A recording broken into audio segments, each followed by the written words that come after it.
I know this is all new to you, so don't hesitate to ask me anything you want to know. There are no stupid questions. The door to the comms department is just outside the boardroom back in the lobby. They should have gotten it open by now. Follow the signs to the mailroom. You can get to the hotline containment chamber through there. Good luck, Jesse. See you back here once you have the hotline. Thanks, Emily. So, big knowledge dump again here, and there's some callbacks to the other game. Um, she said she was from a town called Ordinary. Now, if you remember, I told you in Quantum Break when you were Jack Joyce and you went back in time to 2010. You went to 2010 and you were with Beth Wilder. And you were going to Williams' workshop, and there was like this uh what do they call it? A circuit breaker, and he turned it off, and it caused a power outage, and there was a ripple effect, and it said that one of the ripple effects causes was what's it called? A massive power outage in the town of Ordinary, Maine, a sudden rise in violent crime overnight. So some crazy thing affected all the way in Ordinary, Maine, a power outage for doing that ripple effect. Also, notice how Emily Pope said you were at Ground Zero?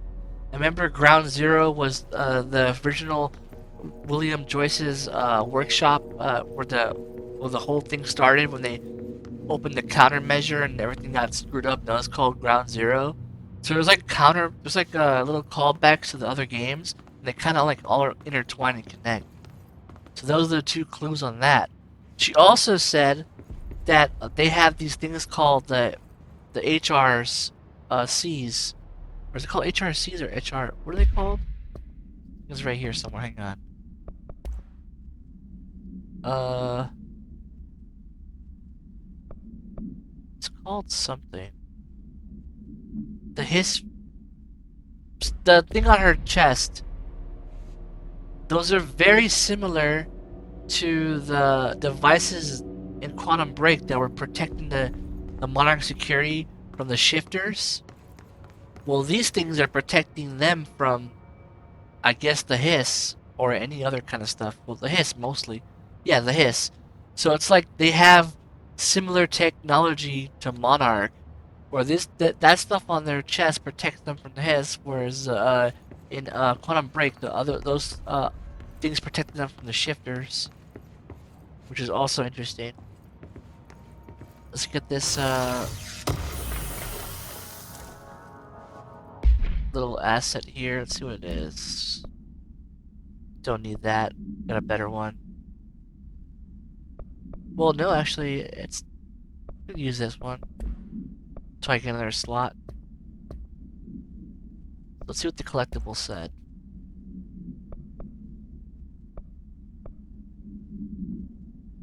The only person you should fail is yourself, Zachariah Trench.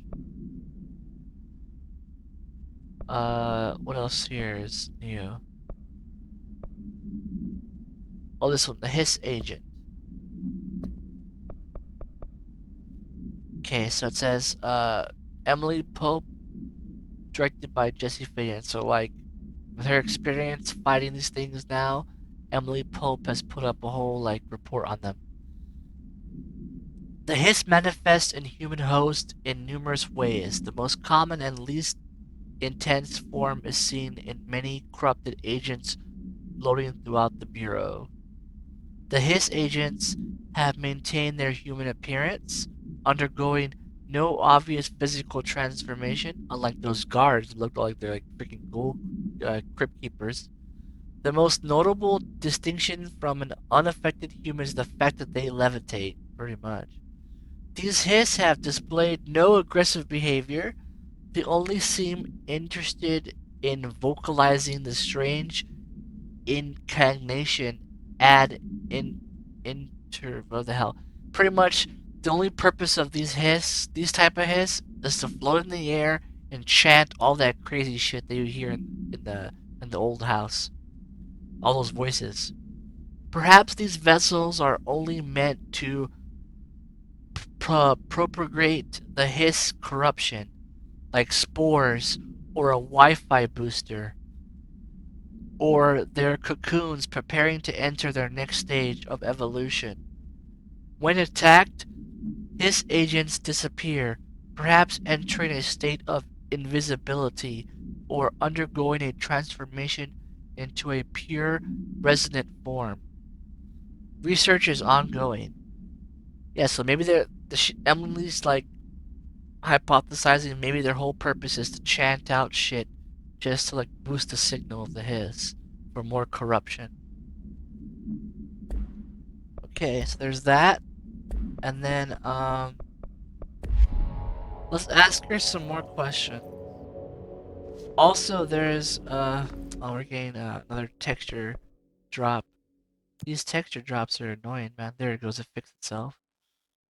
And it's like it's part of one of their updates, like they just screwed up the game for some reason. These are old executives that used to run the place. Probably devs. Um, two of them are important in the story. I think one of them's right there. Yeah, we'll see more of him later in the story, and then like there's some more. These are like all the past directors, which is crazy to think. Either past directors or maybe high important people, founders or whatever the hell. Let's go ask Emily some more questions before we go.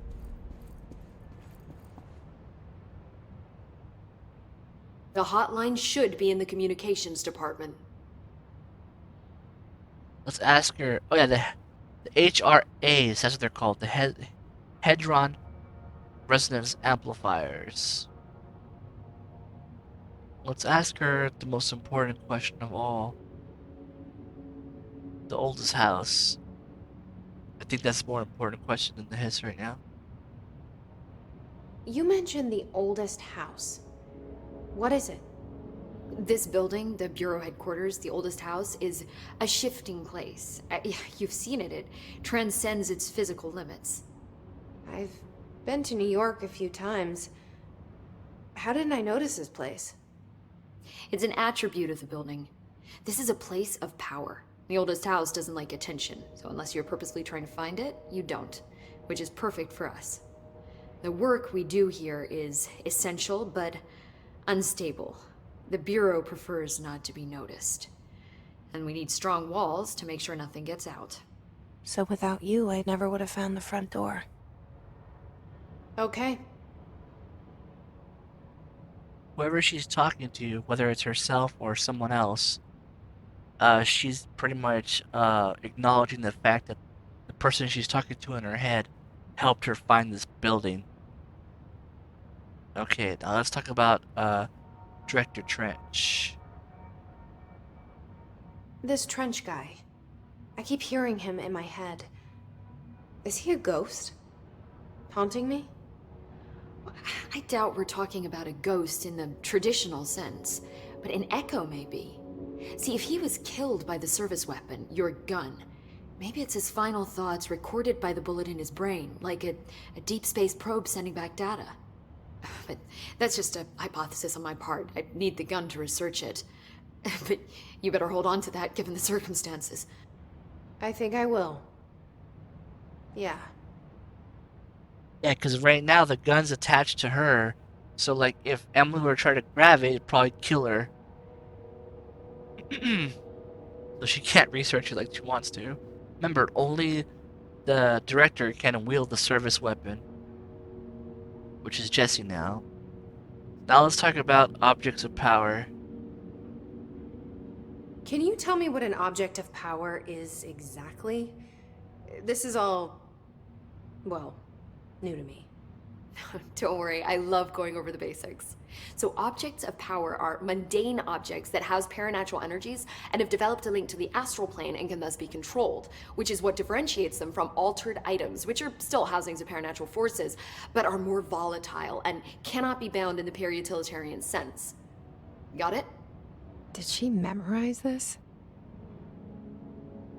Got it. Thanks. So basically, the objects of power, like the service weapon, can be controlled and used as a weapon, whereas altered items are violent, chaotic, and cannot be controlled. So far, we have not come across an altered item. Okay, so now, let's ask about these hiss. Where did the hiss come from? I'm not sure. You said the hiss was here when you entered. Did you see anything like that outside before you came in? No. No, just inside. The source is internal then. See, the oldest house is a sprawling complex with openings to other places as well. I don't even know where to start looking. But in the context, it's good news. The lockdown holds. The hiss escaping the building would be the end. Pretty shitty world out there if you ask me, but I wouldn't want the hiss to destroy it. With you on that, Emily. So because of the lockdown of the building of the oldest house, the hiss cannot get out. But if the building wasn't on lockdown, the hiss would probably be spreading their plague across everywhere, the whole city. Which would be chaos. Now let's ask about the Hedron resonance amplifiers. So, HRA stop you from becoming hiss? Wait, it seems that way. I mean, I hadn't even heard of an HRA until a few weeks ago when Dr. Darling started handing them out. Well, I began analyzing mine as soon as I got it. I mean, each one seems to emit a powerful short-range frequency way beyond anything I've ever seen. Doesn't the timing seem suspicious? I thought that too. Dr. Darling usually likes to unveil his latest breakthrough in big presentations. With these, he just passed them out. Yeah, his behavior makes me wonder what exactly he knew. Okay, now we know a little bit about what's going on here. Thanks, Let's Emily. go I'm sure to I'll the have more questions soon. Just let me know. Let's go to the hotline now.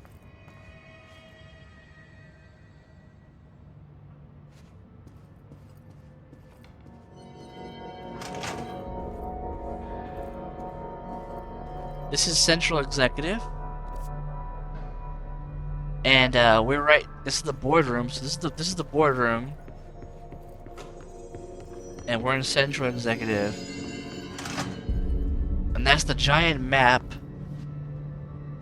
of the executive sector. This whole map is the executive sector of the building. And we gotta get to the yellow area. So, Whippy. We've already been in Director's office. We've already been in Executive Affairs. Okay.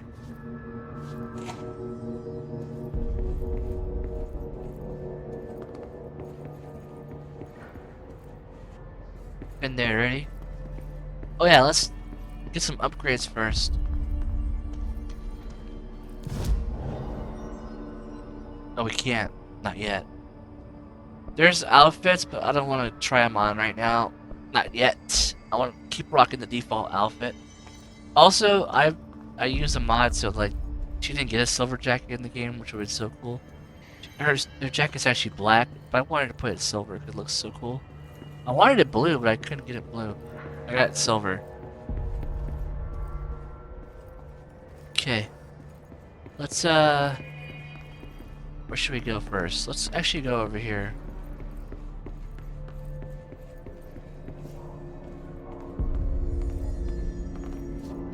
That giant pyramid's creepy, man.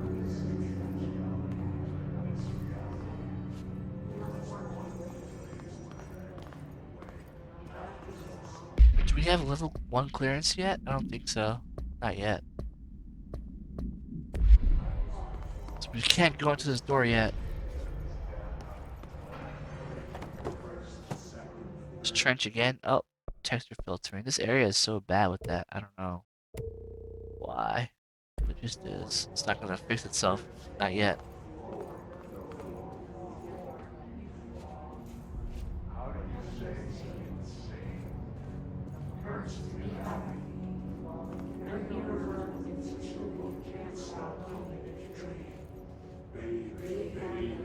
You can see the little tubes going across.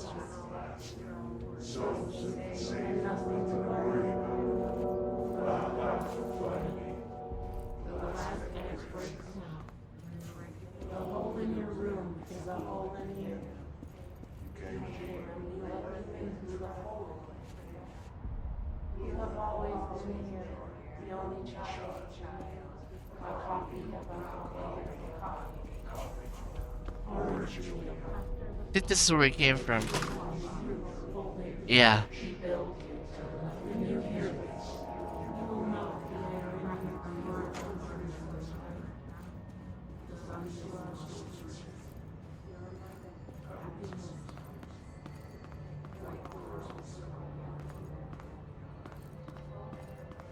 Water right there.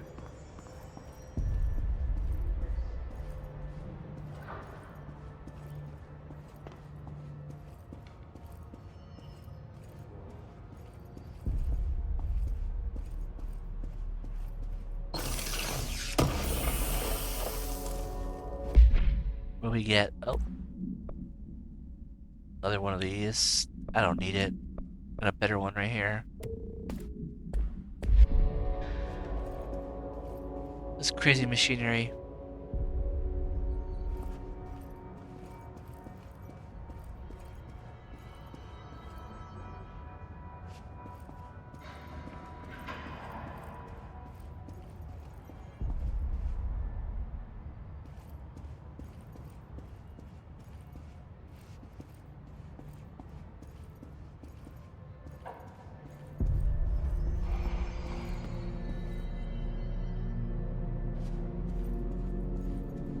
That room's locked. Level 4.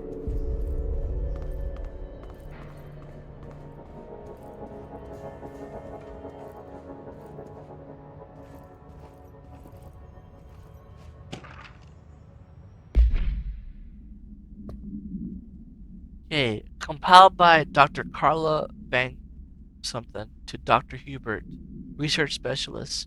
Ordered by Dr. Casper Darling. Examination of paranatural topics. Technological limitations of the oldest house. The oldest house imposes certain limitations on the Bureau, but by far the most restrictive in its ability to use certain technological instruments. The oldest house does not allow devices that receive or emit any blank signal. Radio waves are the only transmittable signals in the oldest house, and even those are often unreliable. If the power of the collective unconscious is taken into account, it could be that certain pieces of technology are too, quote unquote, new in the culture for the oldest house to blank them. Similarly, these items have not been known to become receptacles for altered status. Technology may be moving at too fast a pace for the blank to occur. Modern technology tends to disappear and break here, sometimes quite violently.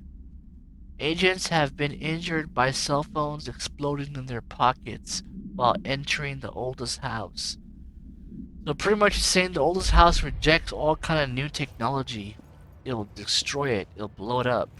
So you can't bring in a cell phone or a tablet or a smartwatch or whatever the hell you want to bring in. It will just destroy that thing, which is crazy to think about.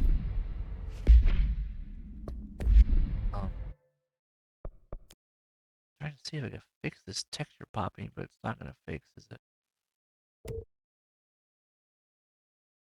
There it goes. I fixed it. Takes a bit of finicking with the photo mode to fix it. I don't know why. So now I can see like presidents. There's a Nixon. Others. Can't tell who the rest of these guys are. Um, high up officials. There's all this crazy stuff. Oh, texture popping again.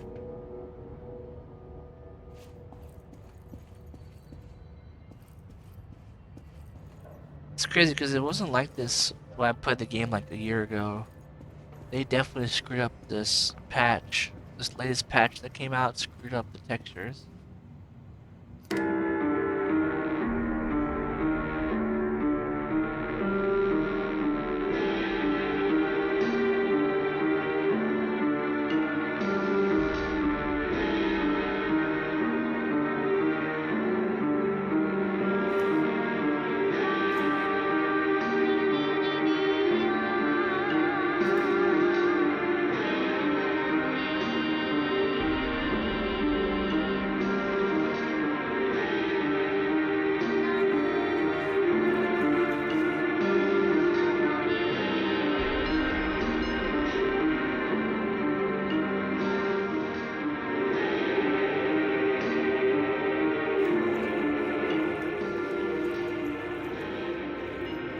Very dreadful song there.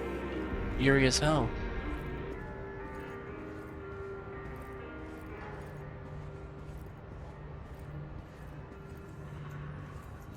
Let's see what this one says. Okay, Federal Control. Listen, I know you can't control building shifts, but the executive level restroom has been missing for weeks now. Oh, what the hell? I've worked my ass off in the Isambard station for 3 years. I've earned the right to a nice workplace shitter. If you can't bring it back, at least find out where it went. D. Rodriguez. So this worker employee is mad because his restroom that they built for his part of the office of the building has been missing for 3 years. Keeps disappearing with the building shifts. So he probably has to go to like the other office rooms just to go to the restroom.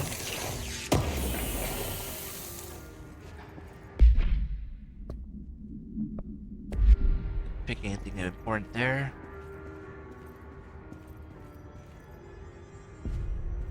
Okay, let's keep going.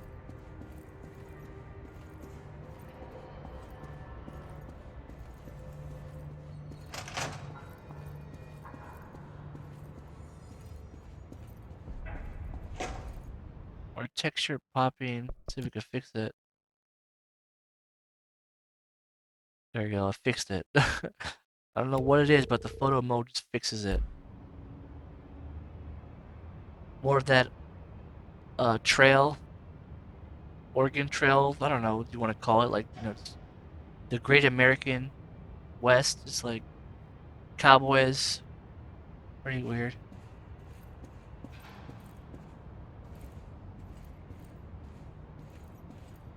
There's this room. This room seems like really eerie too to work in. Then there's Trench, and I forgot the importance of that guy right there. We're shaking hands. Oh, James McCaffrey, rest in peace, R.I.P.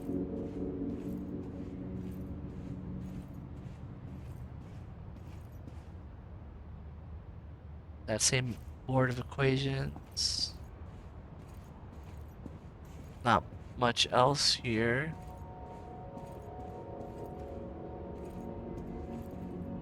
Let's keep going.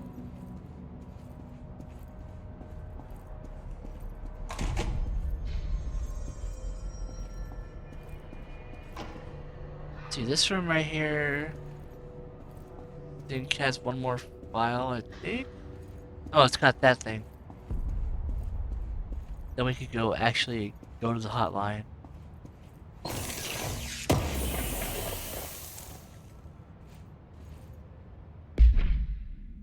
Okay, I got another weapon mod this time. What'd I get? Oh, it's for another form of the gun. Keep going, let's keep going. Someone left their coffee cup on the edge of that thing. I don't like that.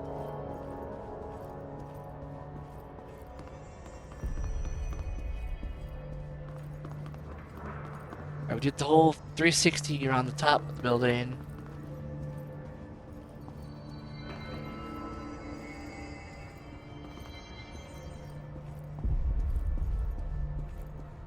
Now let's head to Dead Letters. There it is again. Our welcome message.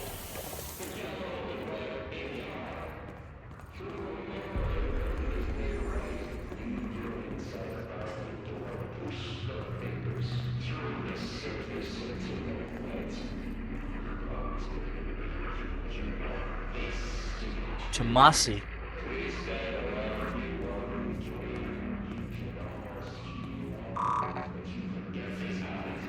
There's a barricade right here. See if we can fix this too. Man, it's bad.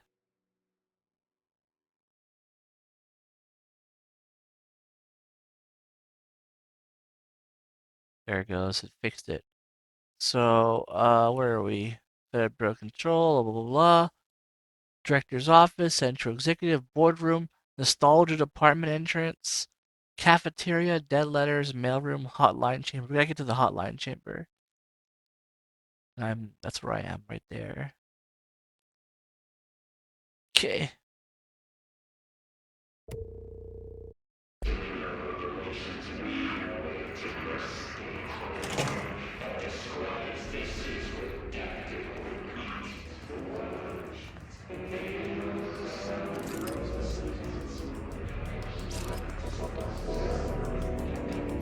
Barricade the doors.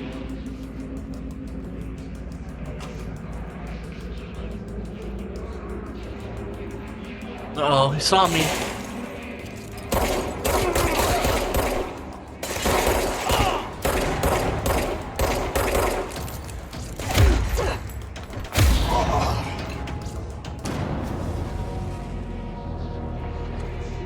It's crazy, man.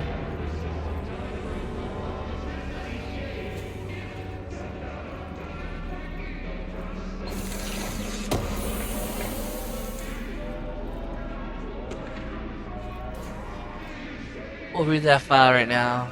Let's keep the action going. This guy got torn up. Blood everywhere.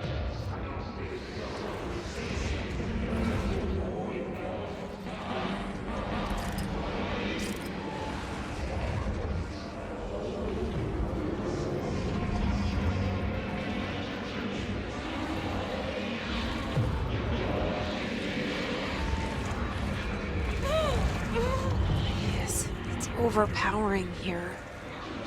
You don't want me anywhere near it. I'm with you on that. So I can't get over there. It's being blocked up by the hiss.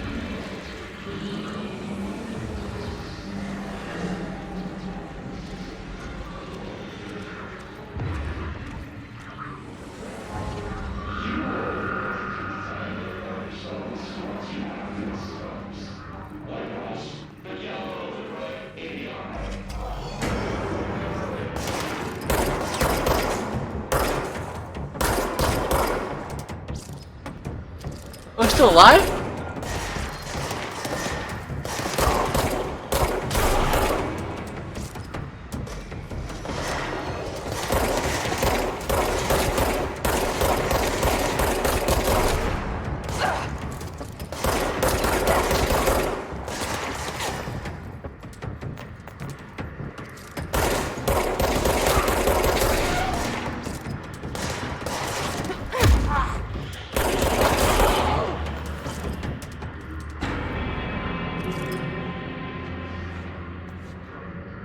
Lost all their hair.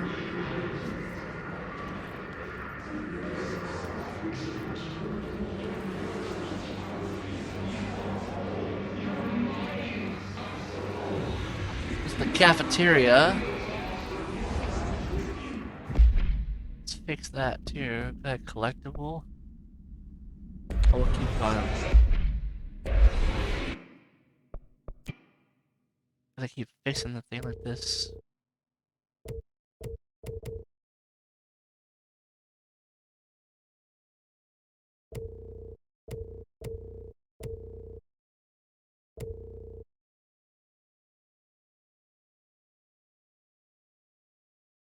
No.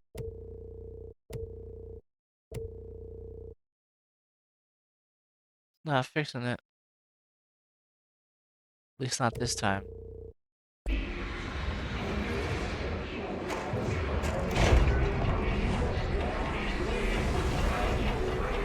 Oh!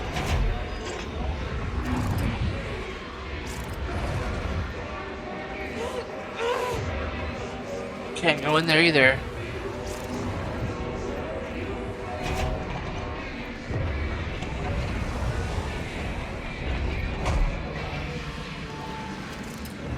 I'll just fix itself.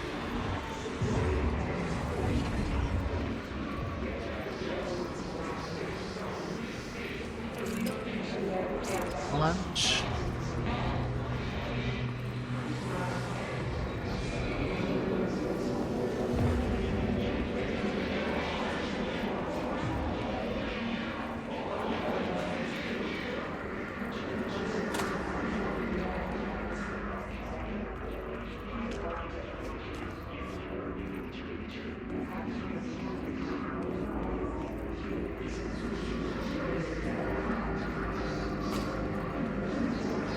Communications department blocked off.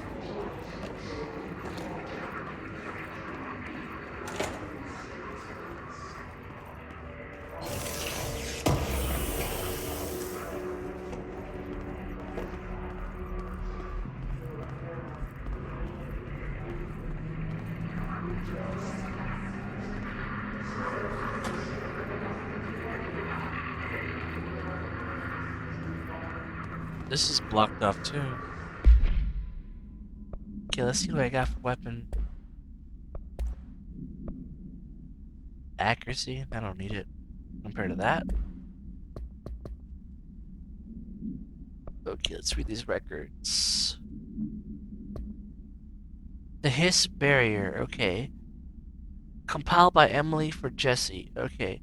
The Hiss resonance field is a physical impediment that is difficult to define.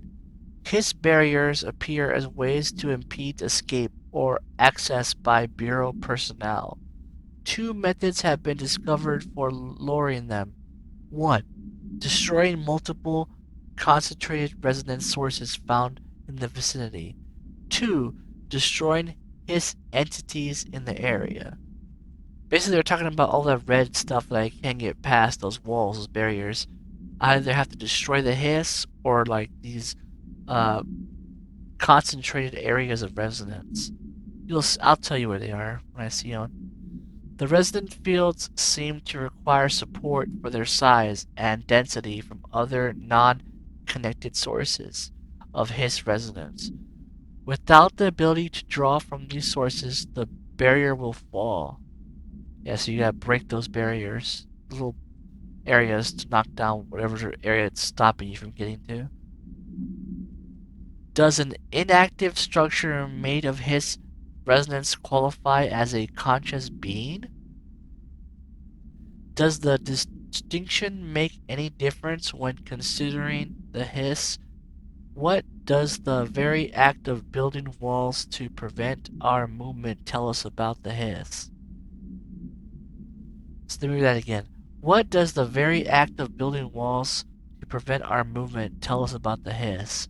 To what degree is it watching and planning?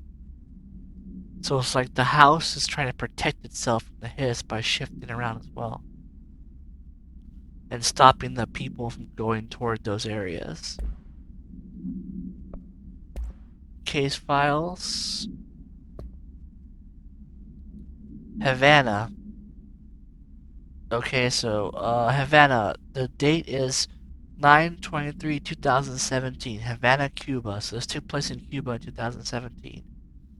An auditory event occurred at the United States Embassy in Havana, injuring majority of the diplomat staff stationed there. So an ultra-world event happened in Havana. Blank deaths were reported and the ongoing information has been managed. Event response.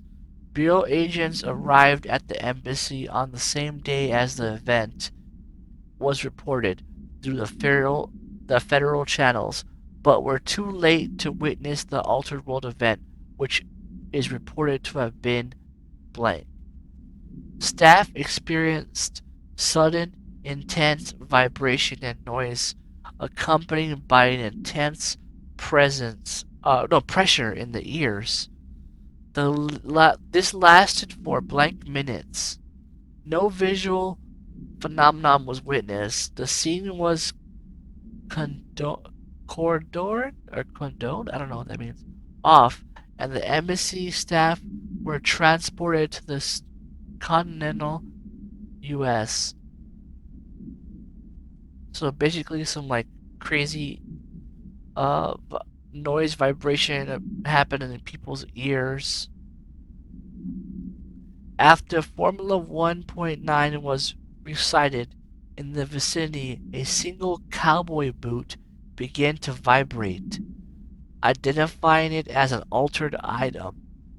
The item was contained and brought to the Bureau for examination.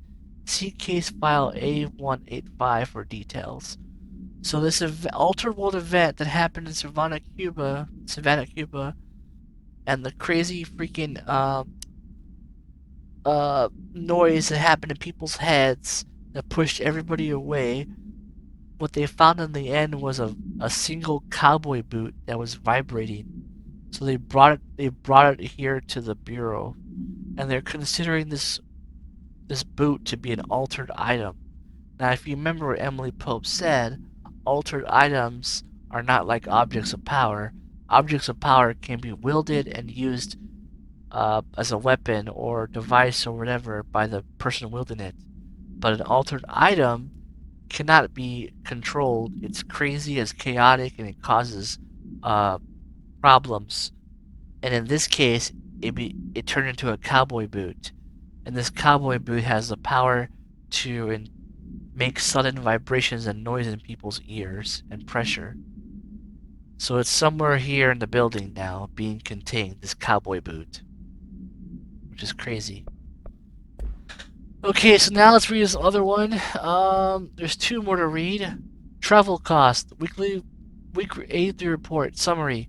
Visited the following Nevada accommodations: Desert Sun Inn, Big Sky Motel, Starlight Motel, Inn, and Out, Aztec Court, Sleep E Bear Motel, Silver Spurs Ranch, El Gato Blanco Inn, A Plus Lounge.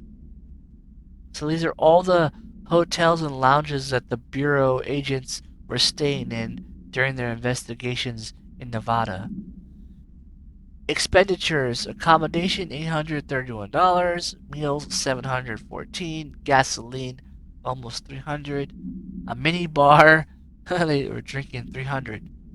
I do wonder if a motel called the Oceanview is going to be found in a landlocked state. But hey, I guess I'm not paid to think, right? And for the record, I again request that you give us the budget to get 2 rooms each night. Agent Rowley and myself are very tired of sleeping in the same room. See you on the road, Agent L. Hines. The boys in research said performing rituals may help identify any places of power. Drinking those little whiskeys is my ritual. Okay, so this is a very important document, and it will tell for the future game and all that. Pretty much, they're just talking about all the expenditures they wasted in the areas in Nevada. But then the agent says, I wonder if we'll one day find the actual Oceanview Motel. Well, it's called Motel. I'm really spoiling it, but it's called Oceanview. Like an actual landlocked in a state. Like he's wondering, like, of all these states they travel through, will they ever find the actual Oceanview Motel? So we'll find out what that means later. Also, he said that it's important for a future game as well, and for this lore of this game is he's making fun of the researchers, that the scientists of the Bureau, He's making fun of them because he's like, oh, they're forcing us field agents to perform rituals in order to identify places of power. And he's like laughing about it. He's like, yeah, well, my ritual is drinking every night. So we'll find out why the Bureau does these rituals later and what they're used for. Okay, when they're out on the field investigating. So now we're going to read another letter. It says, please beware. Due to the recent fluctuations in the nearest control point, this area of stability has been downgraded to yellow. The reference chart. Green is stable. Yellow is low possibility of unanticipated building shifts. Orange is high likelihood of building shifts. And red is a frequent building shift. So it's a green, yellow, red, orange. Got it. There's all that. Let's keep going. So we're going past the cafeteria.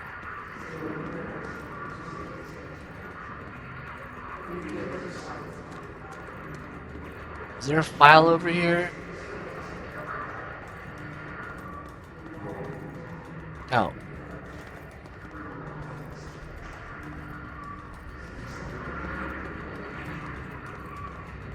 Now we're entering dead letters.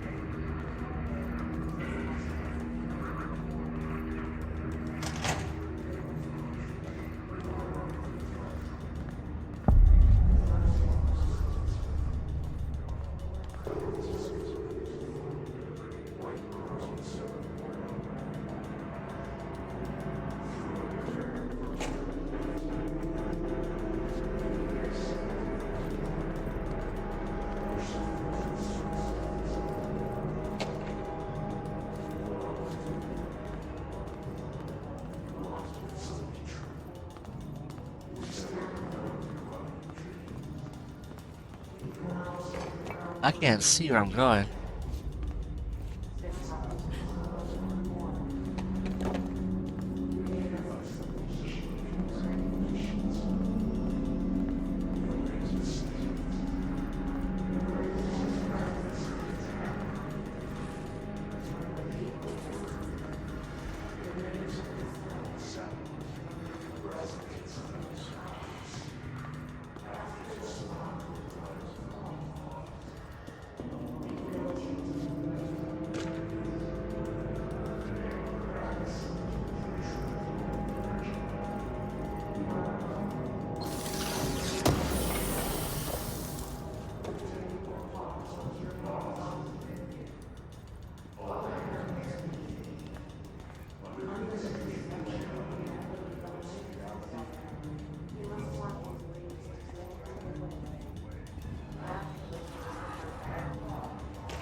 That resonance thing protects them from bullets, so they have extra shield on.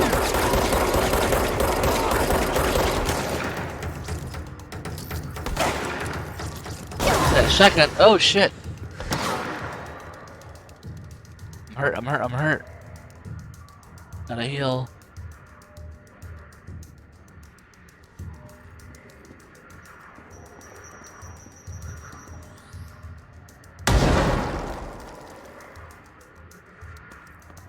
How could I heal? Oh, I'm hurt.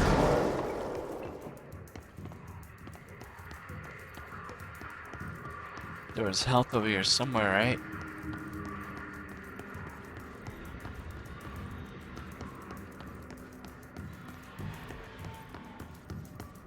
No health here. I'm in trouble. Oh, he's still shooting me.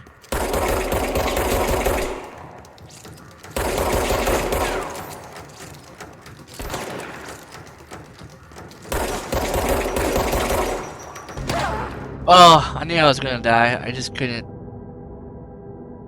It's too weak. First death.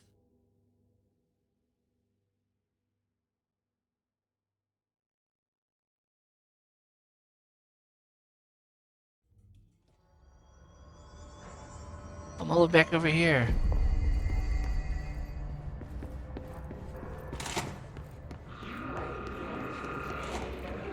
There it is again.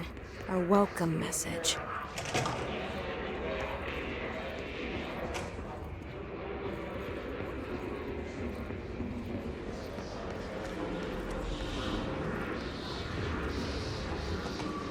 Oh.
Go.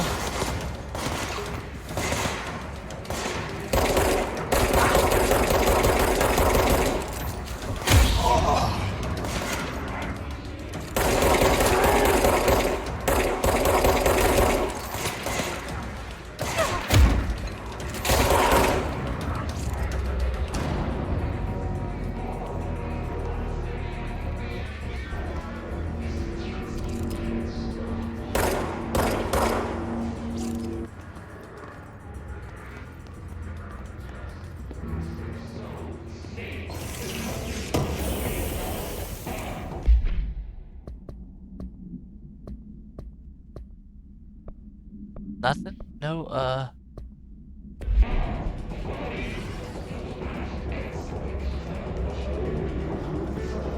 who's left?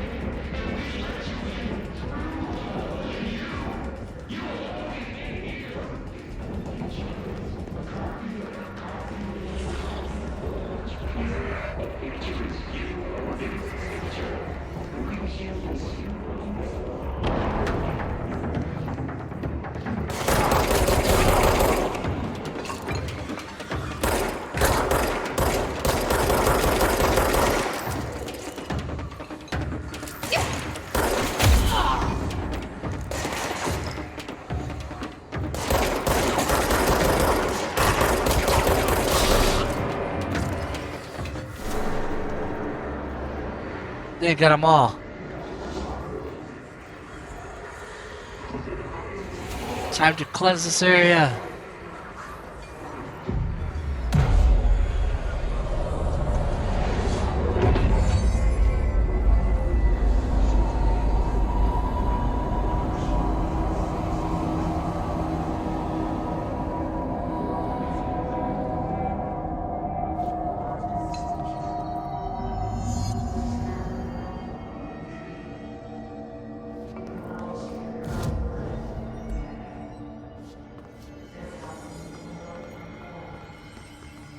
Level 2.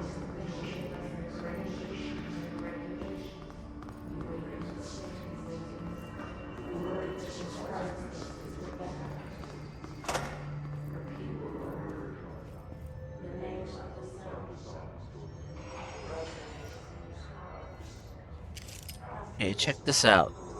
Introduction to Periodontal Topics, Presentation 1115, presented by Casper Darling. Okay, let's go. Just look at it. 8 inches wide and capable of storing a whopping 80 kilobytes. Stolen by our friends at the CIA, the disk held the launch codes to Soviet nukes.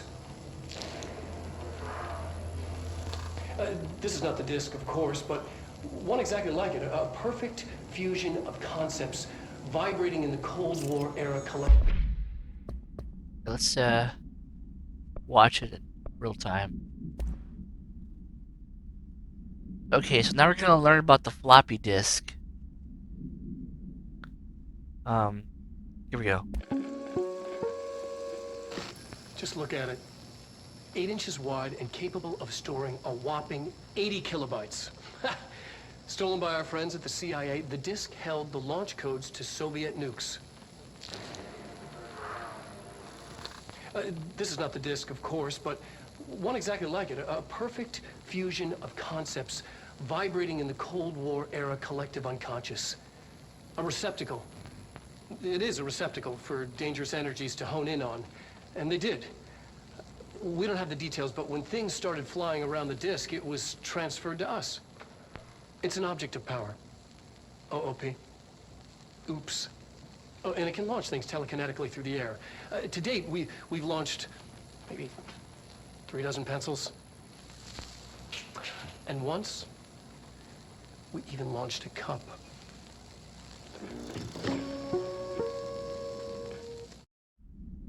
So basically, a floppy disk has the power to throw things around, and it's an object of power.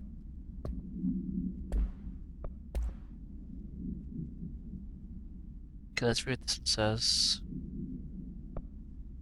Okay, dead letters. This is the place where all the people from around the world they gather these letters, and to a normal person they sound like crazy ramblings, but to the bureau they take these letters very seriously because these are like tips and leads to altered world event areas. So they take all this mumbo jumbo very seriously. So these are letters that they find from around the world. Let's read this one. I had a dream, and I have built the thing I saw in my dream, a machine that will contain God, but not the God you know or the ones anyone knows, a new God. This machine will be his body, his heart, and his mind. I made it just like the dream showed me. I used the motor from the refrigerator and the coils from my toaster and the fan plus the timing belt from my car's engine and the wheels from my son's skateboard. God can't move yet, but the dream said he would learn how on his own. This is just a beginner's body, like a baby, but a machine instead. God only needs a place to start. If you want to interview me, please contact me at the address on the envelope. My phone does not work anymore. I had to use the dialing plate on God. So, like, they found this letter somebody wrote about building a machine that'll be the next God of the world, which is crazy to think. So is it somebody's ramblings? Or is it a future game? Or is it like the altered world event waiting to happen? Who knows? Now let's read The Singing Fish. Mr. Governor, I called the police, but they never come to my house. I got a problem, and you got to send folk to fix it. I got my wife one of them singing fish on the walls. It's not a real fish. It sings when you hit a button, but it's got the devil in it. It flies around at night and sings devil songs. Says lots of cuss words. The devil got in my house 'cause of a fish, and you got to come handle it. My wife is real upset. When can you come? Sincerely, Dwayne Barr. So this could be an altered item. Because remember, altered items are violent and crazy, and so maybe an altered world event happened somewhere, and when this guy picked up that fish, that was the result of an altered world event. So now that fish has become an altered item, and it's crazy like a demonic thing. So this could be an altered world item. The dream, we don't know what that could be. Unconscious. A receptacle. It is a receptacle for dangerous energies to hone in on. And they did. We don't have the details, but when things started flying around the disk, it was transferred to us. It's an object of power. Communications. We're on the right track.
This is a book club penny.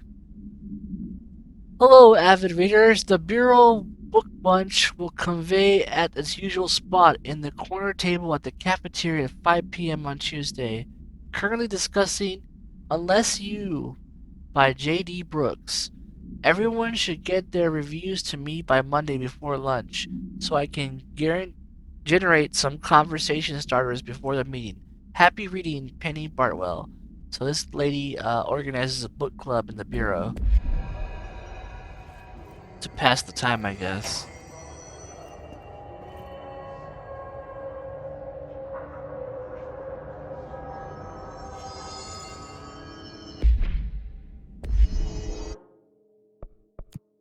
Now this is gonna be cool when I hear this TV.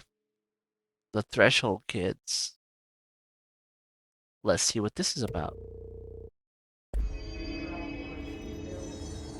Stepping to the FBC, there's lots to do, there's lots to read. Here it is. Watch it through here. Threshold Kids, Missing Momma. Stepping to the FBC, there's lots to do, there's lots to read. But look, don't touch, and don't scream much. Let's join the Threshold Kids. Let's join the Threshold Kids.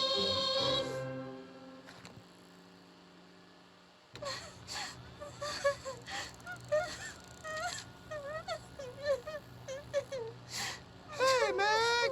What's wrong? My mom's dead. I'm so sorry, Meg. What happened? I don't know. They blacked it out. It's like the director says. Confidential and children both start with C. And the director's a puppet. A dirty, rotten, fart person. Dad says my mama went missing in actions. She walked into the city and didn't come back. I don't know what missing in actions is, but I sure wish someone would find her. I'll help you look, Telfer. We'll find your mama together.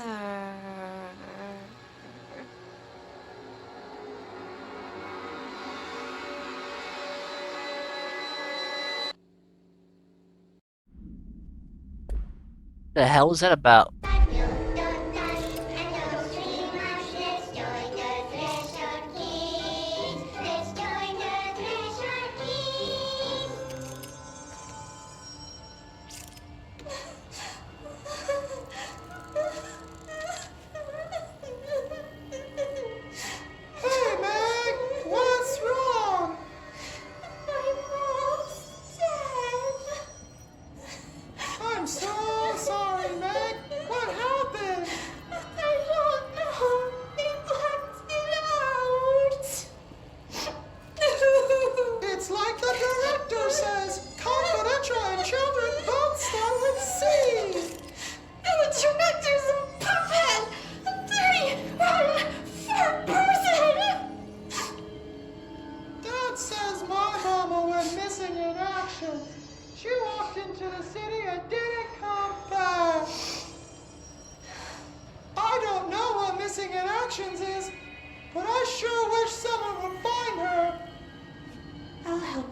Topher.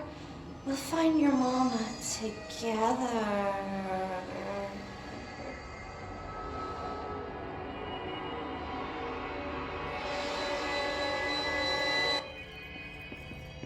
Creepy.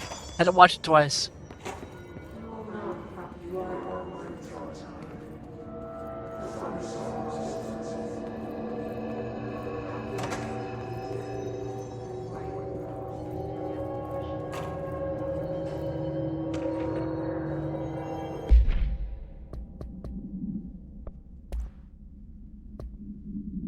Okay, let's read this. Dead letters. To whom it may concern, I am being contacted by past presidents of the United States of America. They appear as spirit guides, giving me their wisdom. John Adams keeps saying I need to fix America, but I can't really understand him. They all have a lot of opinions. People tell me I'm imagining it, but Theodore Roosevelt showed me how to fix my lawnmower, and I don't know a thing about lawnmowers to explain that. I have a great dead I have great dead men telling me about the past and the present. If you'd like to use my abilities to help run the government, please let me know. I know the White House could use me. Yours in earnest, James Bartholomew. Well, there you go. Could it be a crazy rambles? Probably.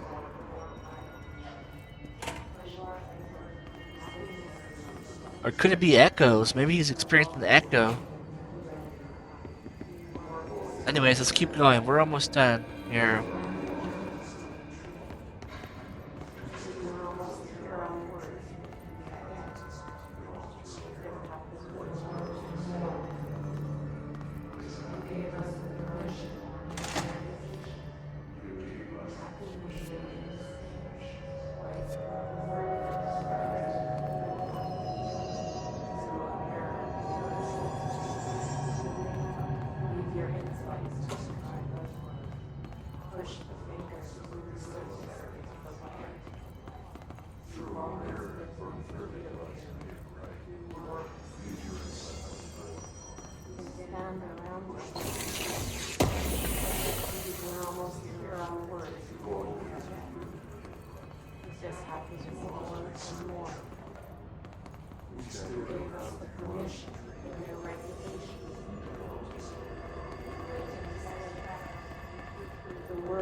Blood over there. Something happened.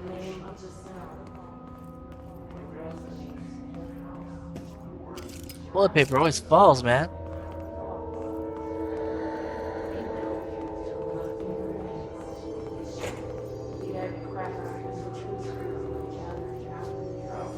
Oh. Let's see if we can fix this texture, man. Not loading. Energy.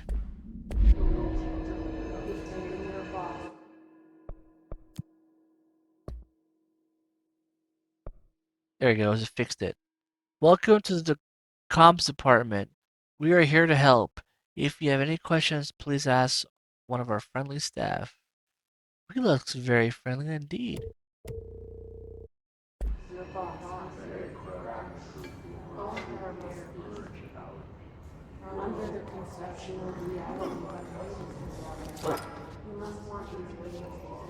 That guy just got knocked out.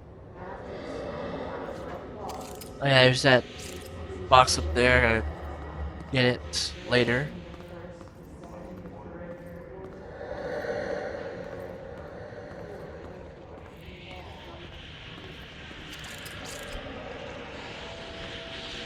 This is those blocks I was talking about that stop you, the barrier of the hiss.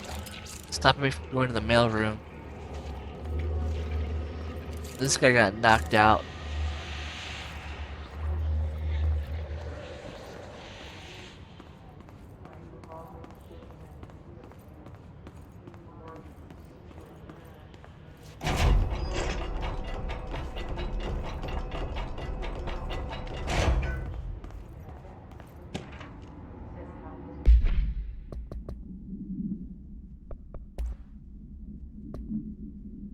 Okay, not official. Book club notes for Penny. P.L. Sampson. So I don't usually read a lot of sci-fi, but as far as space operas go, this was alright. This title, unless you could refer to a bunch of things in the book, I guess, but I thought it was a little vague and stupid. The way the characters kept throwing it around, almost like a catchphrase, got real annoying real fast. The best part of the story was the space battles. I sided with the Fixers, obviously because they have the coolest tech and their motives made the most sense to me. Honestly, if I had to choose between some hoity-toity flowers and gun space hippies or a bad-ass bunch of warriors who go around devouring planets like a cheap sushi on a Sunday, I know who I'm picking. That scene where they invade a city planet and convert the entire population using their brainworms, and that space dogfight between those two ace pilots, sign me the F up. What kind of ruined the whole thing for me was when my favorite character got killed, not halfway through the story, by getting a battery cylinder launched to his face by a gravitational anomaly. His death didn't feel necessary at all. This could be a foreshadowing things to come in the overall, you know, Remedy lore, universe. But who knows? Maybe it's just a goof on that. Interesting book read though.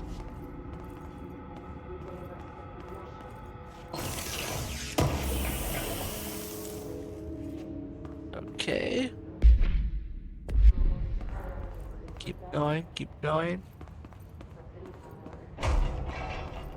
So I seem to be blocked from that going into the mail room, so I guess I have no choice but to go into this room. An object of power. Looks like the hiss latched onto it. We need to cleanse it.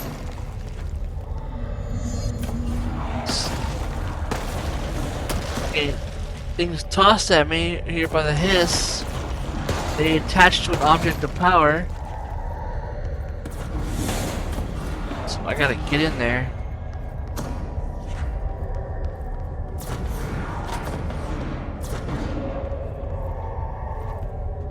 The corruption of the hiss is not just only on humans, it's also on objects of power.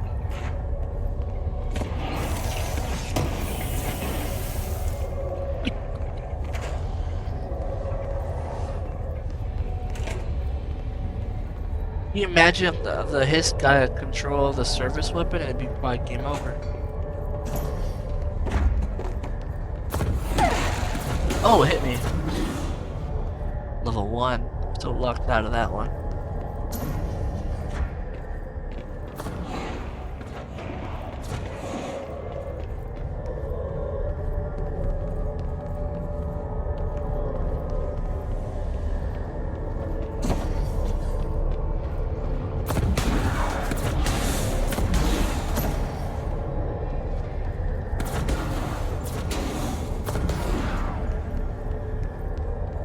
Gotta keep going.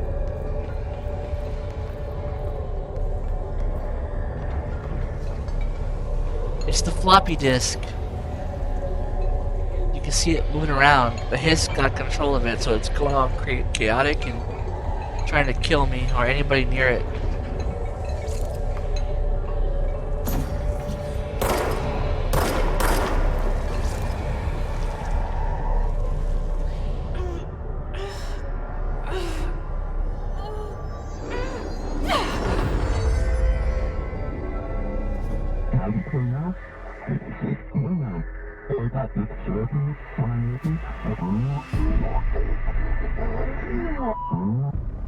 It's harder to hear you when I'm here. It's like the channel's been changed. The board's in charge here. They're pyramids in the bureau seal. Are they really the ones pulling the strings? I'm not their director. I'm no one's director. So now she's saying that whoever the heck she's talking to in her head, she's having trouble communicating with the person in her head. every time she comes to the astral plane. It feels more like the board's in charge.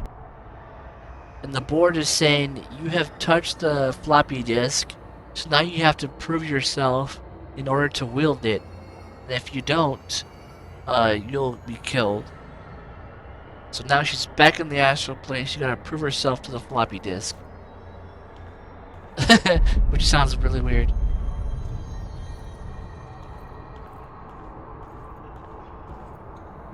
So, now that I have the power of the floppy disk, I can do stuff like this. Telekinesis, baby!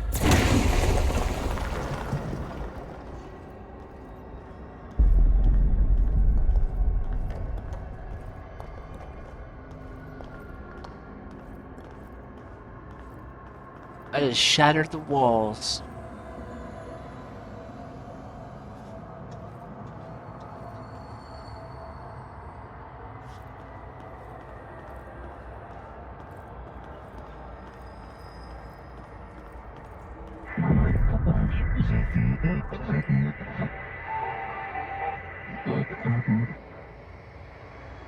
So now it wants me to grab one of these golden ones and launch it into the hole.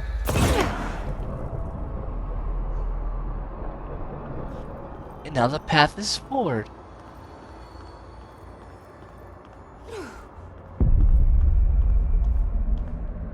The noise is terrifying, man.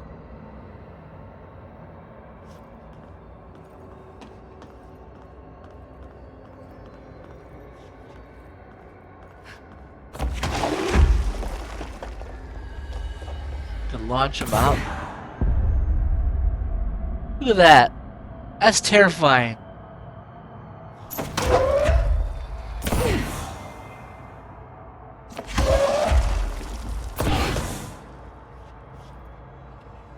You can also push him. That didn't do that much.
Did you hear what the board said? The board said the hiss are boring into our sector.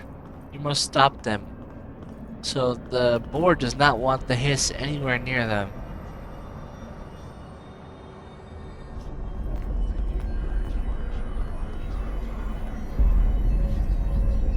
The board are somewhere there.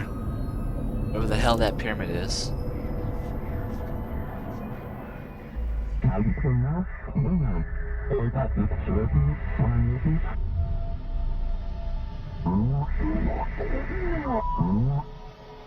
There you are. You were gone. Cut off. I got it. Just like you wanted, right? This will help me fight the hiss. Uh-oh. So now I can wield anything I want to take these things out! Like this.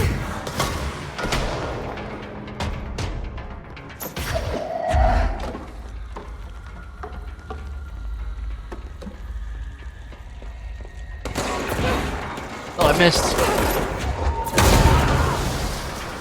There we go.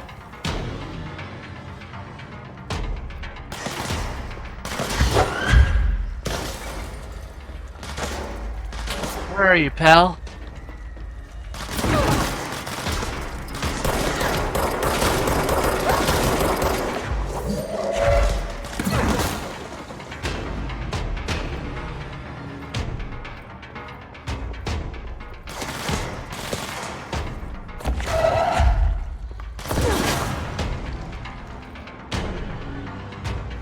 That's where all the freaking mail goes, to that pipes.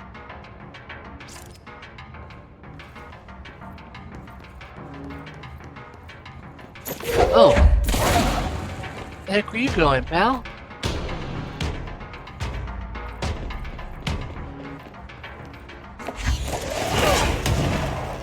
Whoa! Guy almost killed me with his sniper. Or rifle, whatever the hell he had. That missile he shot at me. Now I got the power of the floppy disk. Anything I want to pick up at my disposal. This game just got a lot crazier now.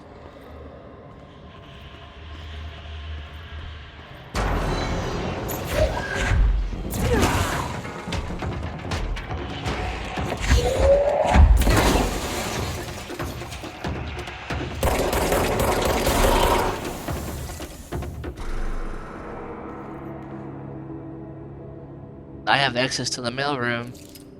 His gun disappeared with him. So we got 2 case files, or research files. See.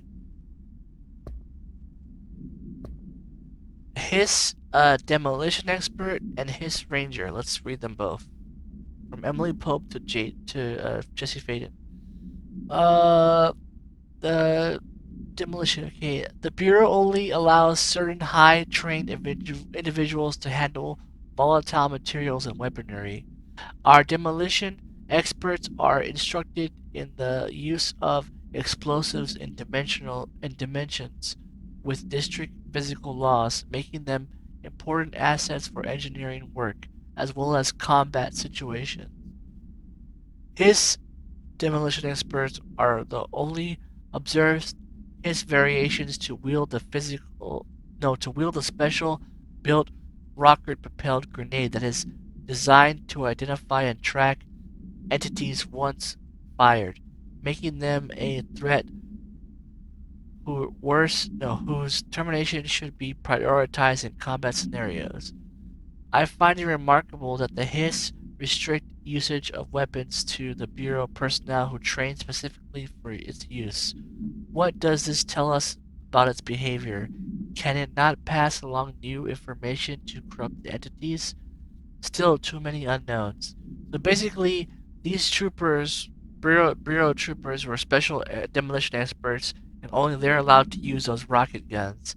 But now that the Hiss took them over, pretty much they can wield them and their weapons and their training.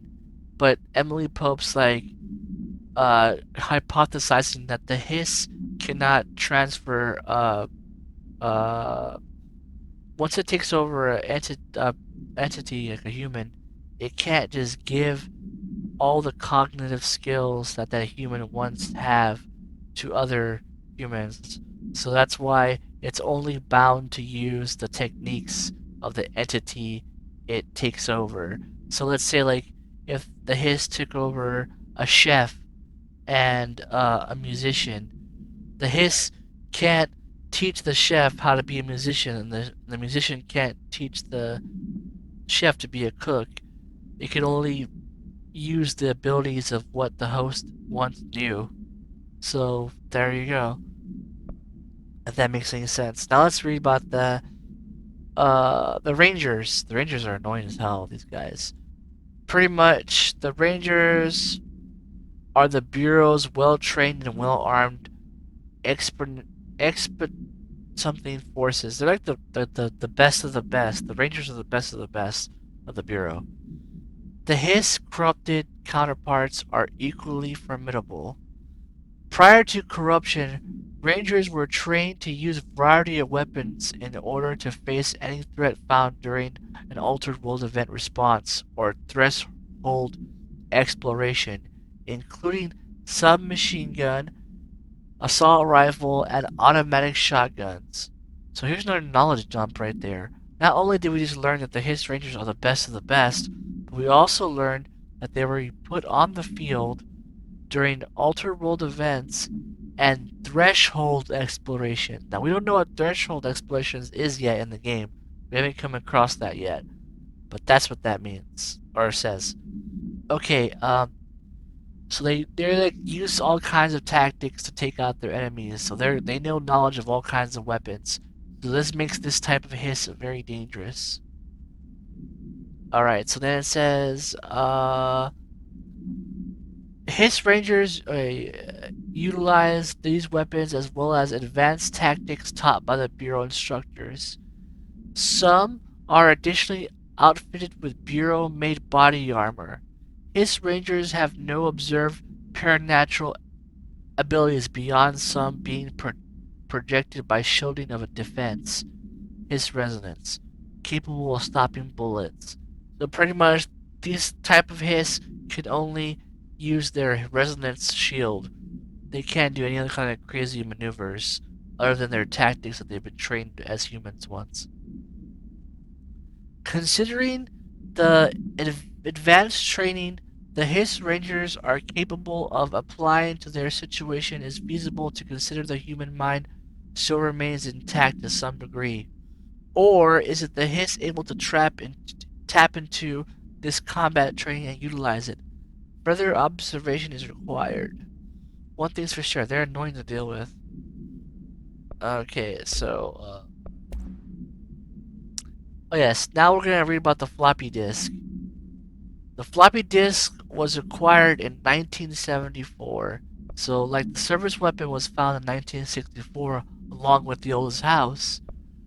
Later on, they found the floppy disk. So, let's find out what happened to it. It's not contained because I have it. It's not in a containment location because I have it on me. Same thing with the gun.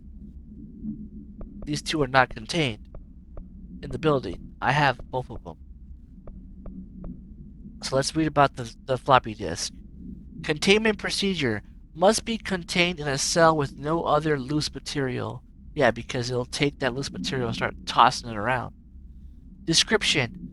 The object is 8 inches discrete, contains Soviet-era nuclear launch codes.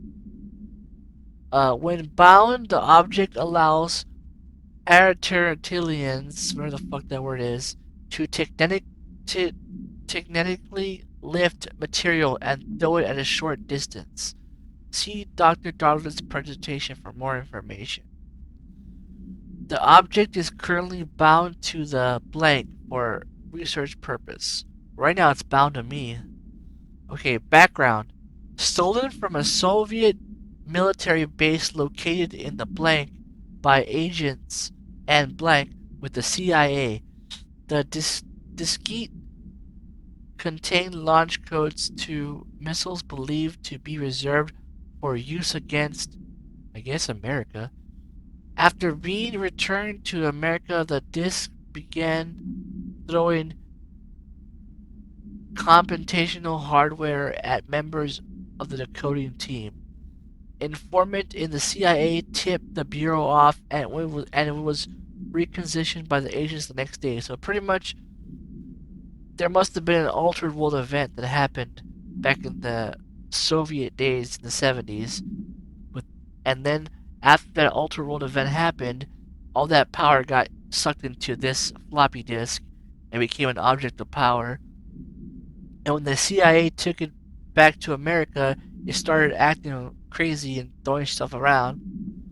So then they called the Bureau in, because the Bureau was already dealing with stuff like this already, since the founding in the 60, was it 64 they founded? Yeah, 64. So they called the Bureau in, and the Bureau picked it up off the CIA, and they've had it ever since. And they've been studying it. And like Dr. Darling said, we started using it to like lift cups and pencils. But look at Jessie. She's able to pick up all kinds of crazy fucking objects. She's doing more power with this thing than Dr. Darling and his team could ever imagine. What's so special about Jessie? We don't know. Okay, there's that one. And let's keep going. Look at that. I can carry big ass stuff. Look at that. Insane. Emily said that the hotline can be reached through the mailroom. We gotta go to the mailroom.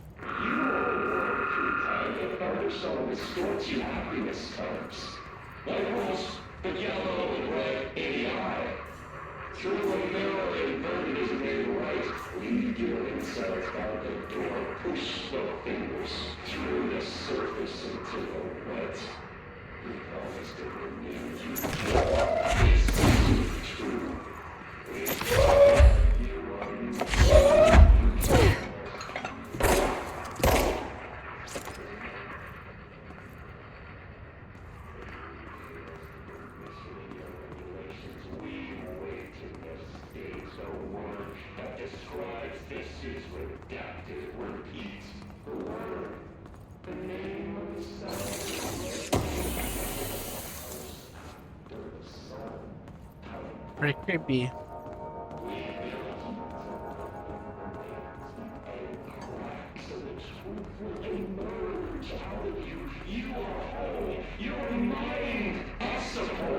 That light's going crazy.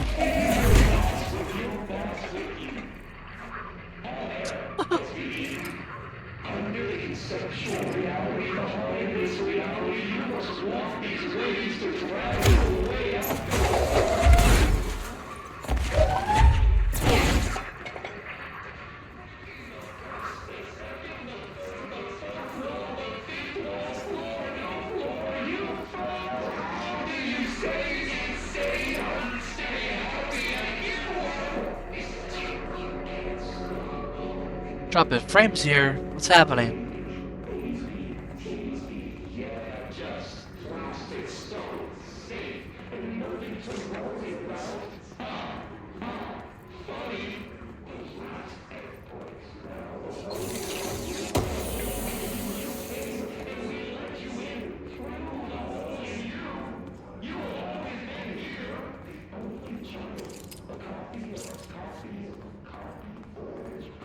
Copy of a copy, orange pill. Yeah, I know the his chant.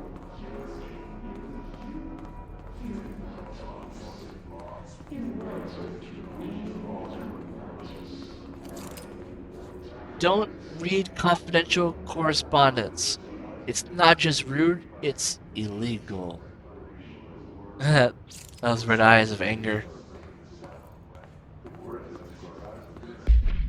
Let's see what I got here. Another mod. Not that great. Collectibles. Oh, a Tommasi. The Willow Altered World Event Outcome. Okay, let's read it. So Tommasi is one of the main head team members of the Bureau. Okay, re-information campaign summary of the Willow Altered World event. National news sites have begun publishing the story of the polar bear attack on the Alaskan town. You all know I don't like to boast, but claiming that the family was killed by a migrating polar bears desperate for food because their ecosystem is being ruined by global warming was a stroke of genius. Using current ecological concerns makes the public much less likely to blank. So another altered world event behind us and the public is none the wiser. Well done, everyone. It was a strong campaign and perfectly executed. This doesn't mean we can't stop monitoring the blank and for any off-message opinions, but it's looking like we're in the clear. Tommasi out. So basically, Tommasi's bragging that they pulled a cover up in Alaska, claiming this family got killed by polar bears that were looking for food. But in reality, they got something from that town in Willow. they brought something back from that altered world event. Probably an altered item. We'll find out what it is, I'm sure.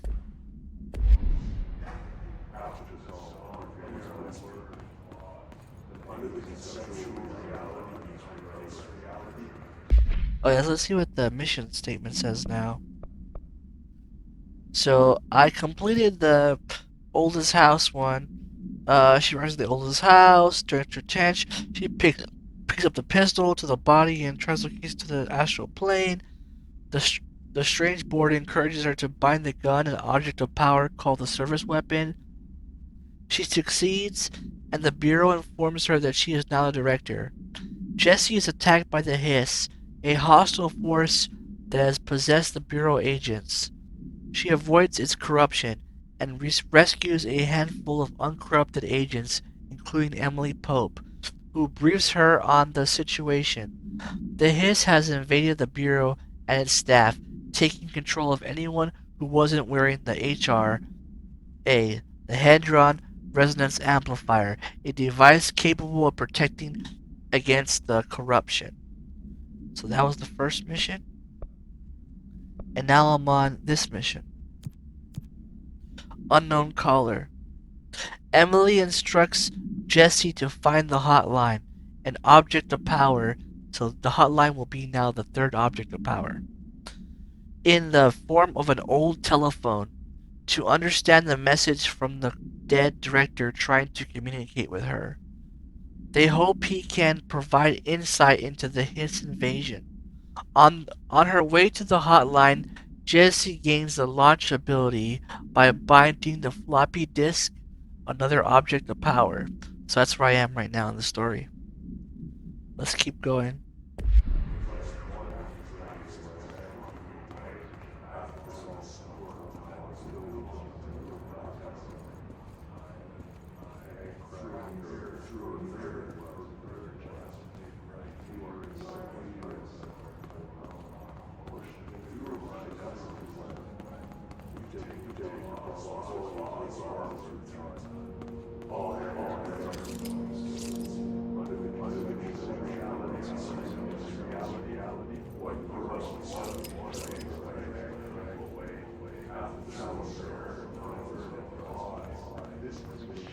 One right here.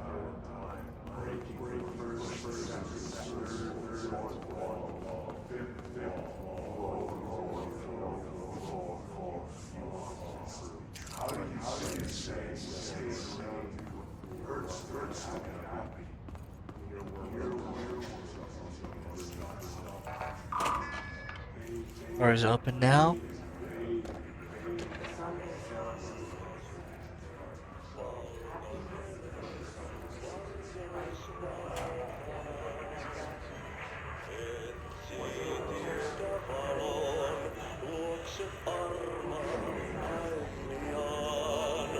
It's Auntie's cleaning supplies.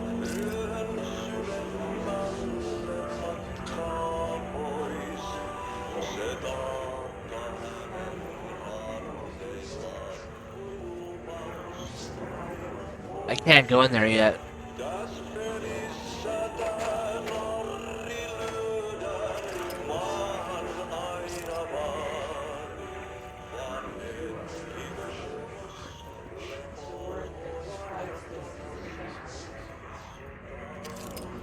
I can't.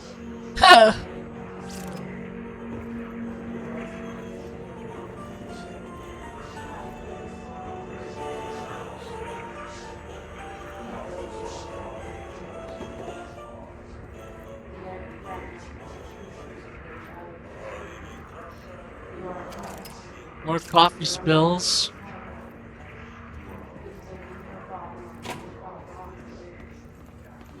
I'll go back there later when I can get inside that area.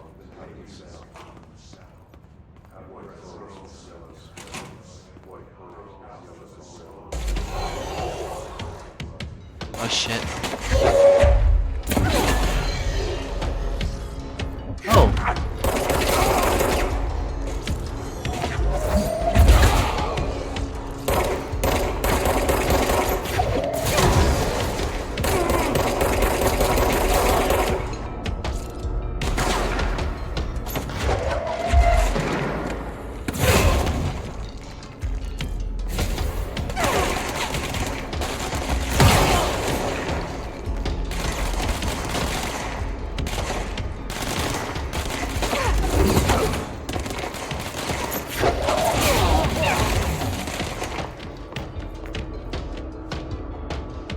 Gotta heal.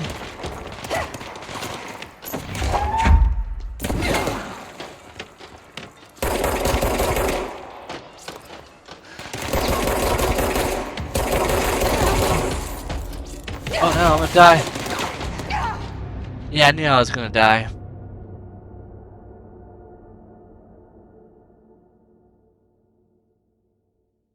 I should just do something at him again.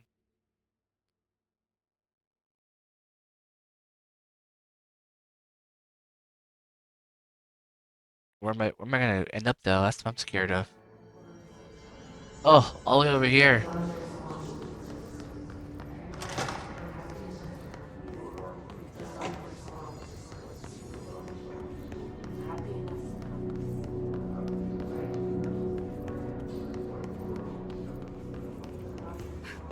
Emily said that the hotline can be reached through the mailroom.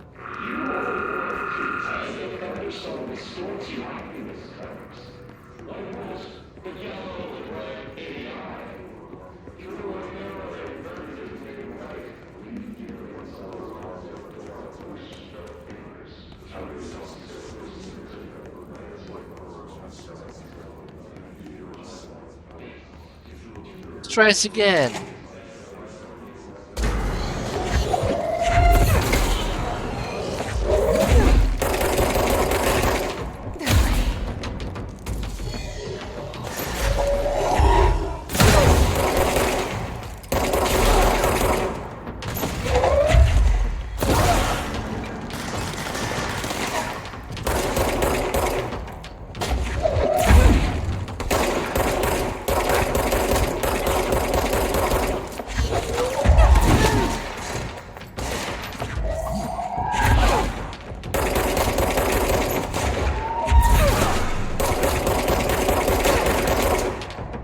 I won't die.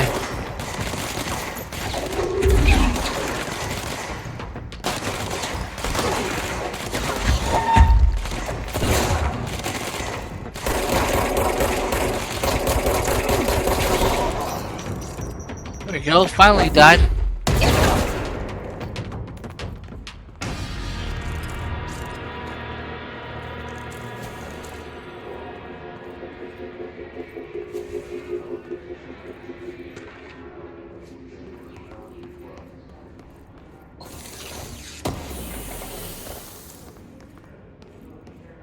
There's a secret here, if I remember.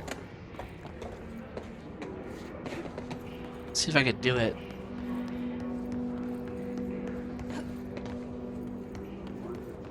I need something. What do I need?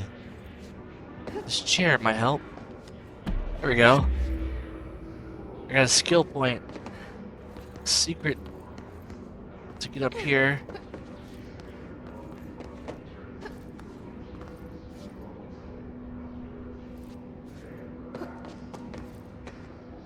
Go.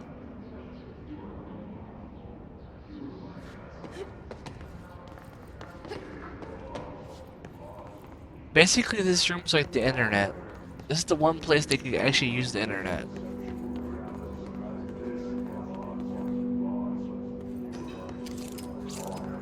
Let's see if I can fix it.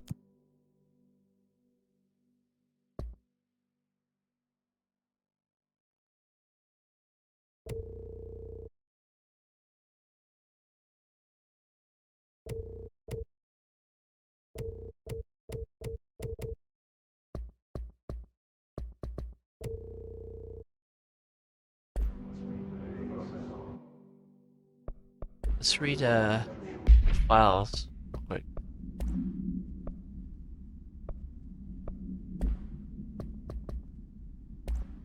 Okay, we got one right here. System security evaluation confirmed data breach. Last month, our on-site server experienced an intrusion by unauthorized user. After a thorough investigation, it was confirmed that the user only accessed a video file, which contained portions of various Dr. Darling presentations. Investigators were able to track the user through their IP address. The following are the confirmed identities of the users: Patrick, blah blah blah, Rubens, Arturo, Christopher, Mills, Jackal, or Jaco, I can't say his name. These individuals are in breach of Bureau Code 91 and have been placed under surveillance by our external investigation team. Further action is pending. So these guys like try to take information outside the bureau at home. That's a no-no. We don't take no information outside the building. They won't allow it. You can't take your work home. All right. Now, a letter from Marshall to Tommasi. Like these are the two big team members of the bureau under Trench. Well, now Jesse. So from Marshall to Tommasi. Pay attention, Alberto. This is the last time I'm explaining this. Internal lockdowns are manually triggered by events that lock one or all the sectors by restricting use of the sector elevator, efficiently locking staff in their sector until the emergency is handled. They can only be lifted via the directional override in maintenance once the director is satisfied that the situation is under control. External lockdowns are a bigger deal. Nothing in or out of the whole building. It's only triggered by a code red containment breach based on some complicated system that the security and the research slap together. It can only be lifted once A, the threat has been neutralized, and B, a high clearance individual gives the system the all clear. This process is not the same as the director override, so stop saying so in the documentation. She's pissed. Well, I don't spoil it, it's she. I know it's confusing as hell. I've told Darling 100 times to change it, but they're adamant it stays the way it is. Honestly, I don't think they even know how to change it at this point. Let's just make sure our staff understand how this mess all works, okay? Marshall. Basically, she's yelling at Alberto Tommasi that he's using the wrong verbiage for his troopers. Because the building's in lockdown, and that means every sector of the building is locked, including the elevator. So all the sectors cannot get out. They're trapped until the director gives the okay and says it's okay. Then they could turn on the machine that opens up all the locks, which lets all the elevator open, which lets all the people back out. But right now it's all on lockdown, and that ain't happening until I, the new director, says so. So that's where that goes. Let's keep going. But yeah, this room is basically the internet. These people, the bureau comes here to use the internet. It's the one place they can like communicate with the outside world. I believe that's what it's for. But they can't send information out. Only use information.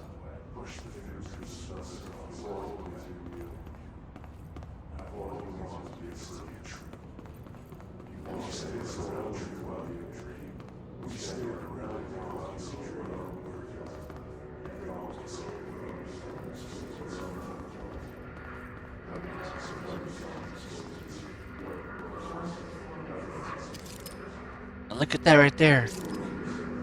Clearance level 1.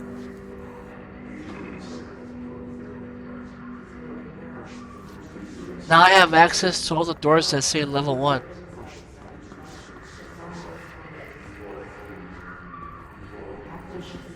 Oh, I gotta get this freaking thing fixed, like right now, ASAP. Come on, fix it, fix it, fix it.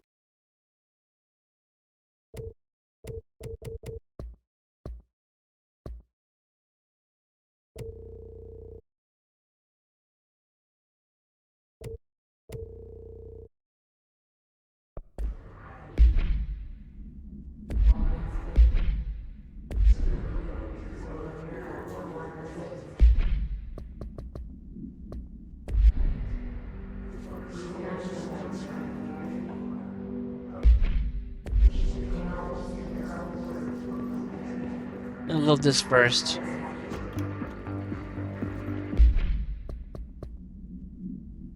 Let's hear it first. America Overnight, episode 359. You're listening to America Overnight, mystifying the airwaves for more than 29 years. Thank you for staying up with us. Ghosts. We've had many callers over the years tell us of hauntings, voices, and other phantasmagorical phenomena. Today, friend of the show, Dr. Quincy Reagan tells his story. Quincy. Thanks. This is something I experienced recently while staying at the Chili Pines Motel in Macon for last year's SuspiciaCon. I was in room 47. The night manager, an avid listener of the program, insisted I take this particular room. Now, the manager explained that years back, the body of a man was discovered under the bed, inside that wooden border that motel beds tend to have. And the body had been there a week, he said. Guests had stayed there, sleeping with the corpse a foot below them. They only found the body when housekeepers complained about the smell.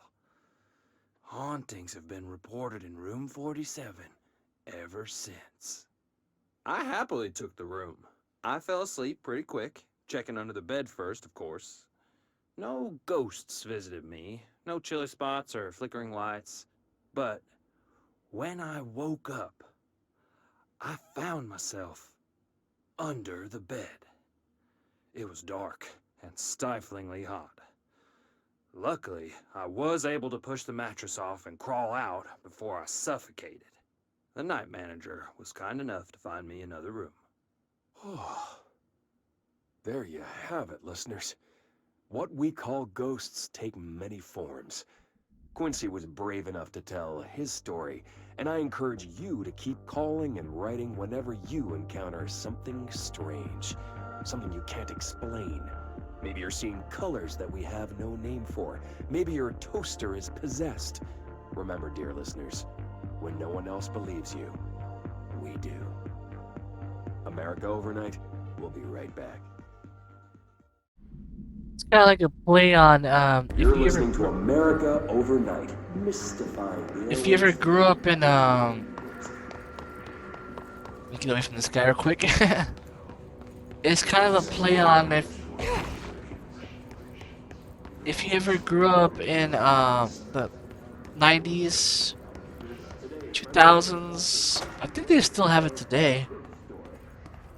But, the radio show, the Coast to Coast AM, it's like that. It's like one of those, like, well, nowadays they're a dime a dozen. You can find them all over the internet, YouTube, podcasts, and paranormal shit. But like back in the day, that was like the only source to get that stuff, was to listen to Coast AM with Art Bell. And man, do I miss Art Bell. He was so fun to listen to. When I was a kid, I used to listen to him all the time. But yeah, that's pretty much what that is. You gotta fix this texture, man. Drive me crazy. There it goes. Fixed itself.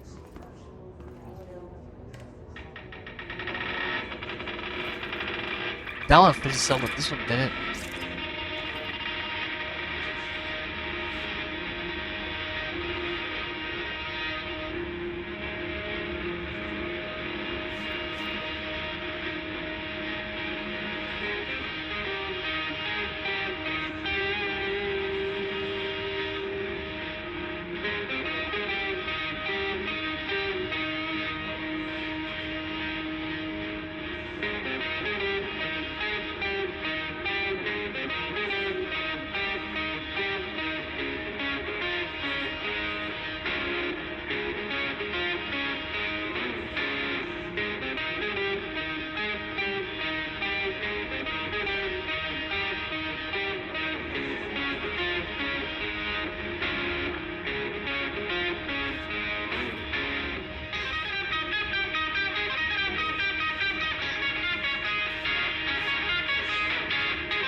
yeah.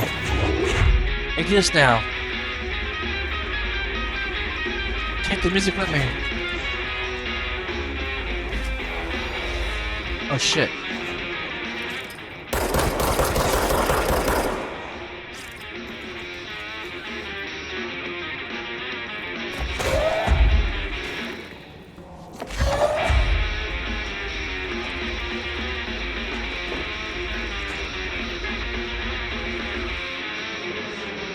Oh, it's not fixed, man. Come on.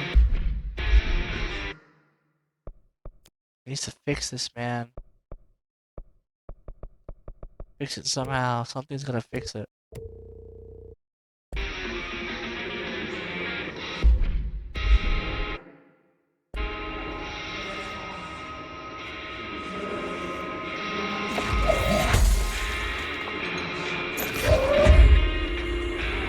I know how to fix it.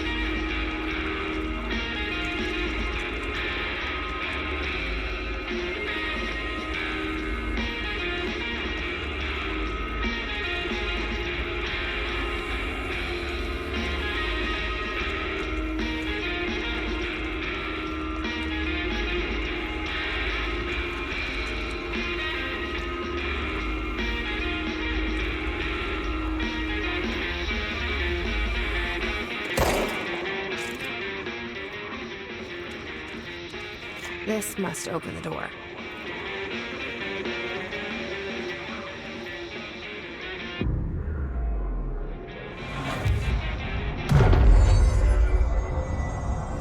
There we go.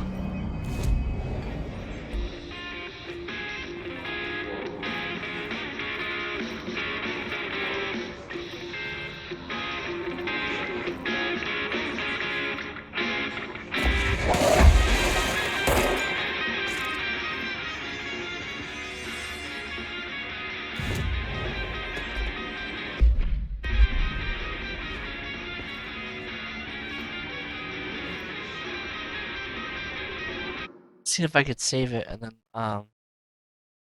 maybe that'll fix it. Let's find out.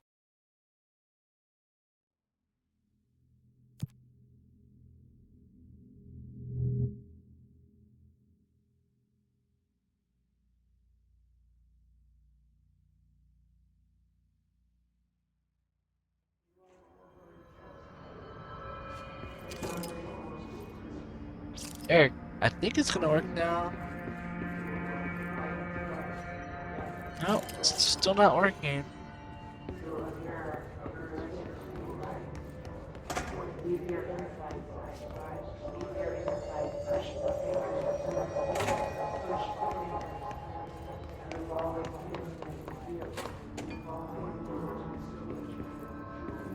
Oh, there it goes. It's fixed.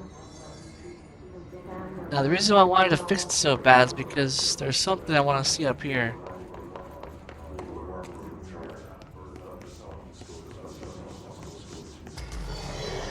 Oh.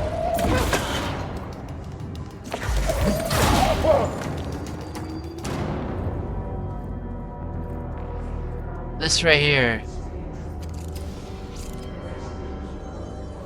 Now, some say this could be like a future game, or it could lead to something that's going to be bigger in the grand scheme of things of all the games. So let's read it. Okay, this is some scary dialogue right here, so get ready for this. Somewhere alone, something lined things weren't. No one was sure. How about this? How about I actually look it up? Just look it up. Now read it off, and then yeah, I'm gonna look it up. I should have just did that from the start. I'll look it up, and then we could read it that way. And then we'll have no issue with that. Hang on.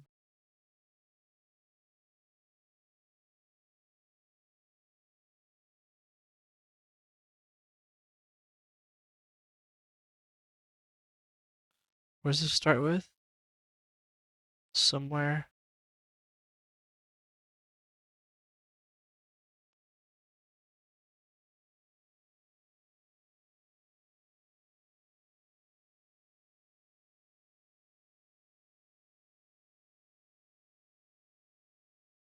Okay. Sorry it's taking forever, but... Okay, now I can read it. I found it now. Here's the transcription. Took me a second to find it, but I'll read it off. And the transcription says, somewhere along the lines, things went weird. No one was sure how this happened, whether it was something caused by someone or something, or if it just happened by itself. There were a lot of stories. Everyone had a theory of how it happened, of which maybe the weirdest and perhaps the only fitting singled out here was the talk about a strange golden space helmet. A strange golden space helmet that someone had found, and a secret research project to replicate and manufacture those helmets. It was said that the helmet opened a way to another place, different from this one, but whether that other was actually a place or just somewhere that came over you when you were wearing the helmet, no one knew, not even the scientists in charge of the project. In any case, or so the myth went, the helmets or the people trying them on brought the other closer to here, and things got weird. So let's just break that first part down. So basically, they're saying that there's a weird story that happened somewhere where there was a golden helmet that would take you to a different place, and scientists were trying to rebuild these helmets to send more people to this other place. But instead, this golden helmet brought something else to them instead. Like something came through from the helmet. Okay, it says things that people had learned to take for granted, like technology and physics and religions and time and stuff, just stopped working like they used to, stopped altogether, or became something different. There were lots of accidents and terrible catastrophes at first. The and the most and most people and disappeared, and in some places it rained flowers, and in other places blood. And sometimes the others were very close, and everything rippled and warped as something big in the other passed by, and sometimes it was even almost like the old times. It sounds crazy. It sounds like whoever came through screwed up reality and time itself, and people were missing and dying, and accidents were happening everywhere. And some places were raining blood, some places were raining flowers. So reality was just all over the place. Um, uh, and also it felt like the old times. Could it be describing the shifters? Kind of sounds like the shifters, huh? But who knows? From Quantum Break, let's see what else it says. Uh, In time, people adjusted and adapted and learned to use the new things and laws to fix some of the old. But mostly as time went by, people just forgot that things had ever been different, and the weird became normal. Everyone, at least everyone, at least everyone who believed the myth, thought that thought that golden helmets and those who wore them were bad, and they seemed to have a point. For those in the golden helmets, even while they were hardly ever seen by anyone, were often on those rare occasions doing bad things. Luckily, the other gave many people strange abilities, and a few heroes rose to fight the bad things. And there were lots of bad things, and lots of good things as well. So the other gave people abilities to fight these golden helmet wearing people. Sounds like a foreshadowing of this game. Uh and there were lots of bad things, lots of But now, even more than before, other the other things were ambiguous and never simple or clear, and people rarely could tell the good from bad. In any case, things went on, and it was almost never boring. I wrote this report to Who wrote this? Report to Dr. Darling.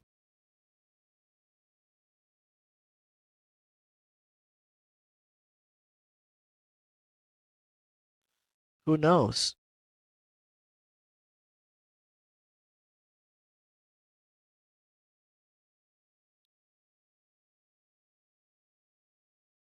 All I know is this is like the most craziest whiteboard in the game, and it just like it scares people. It's like, who wrote this? Report to Dr. Darling. Somebody knows of a future that's gonna happen, or a reality that's gonna happen, or somewhere in time. Someone knows something about this this story, about how people who wielded these golden helmets were causing reality to break, and then some other thing came through and started to fight it.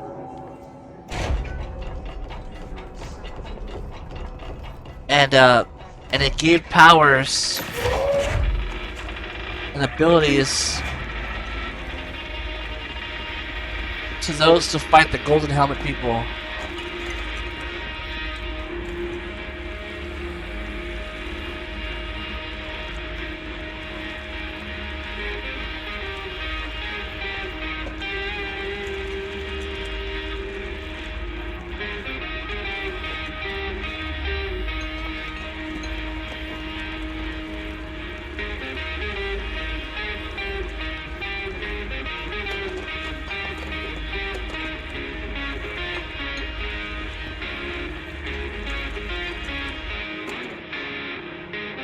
Time to use my clearance 1.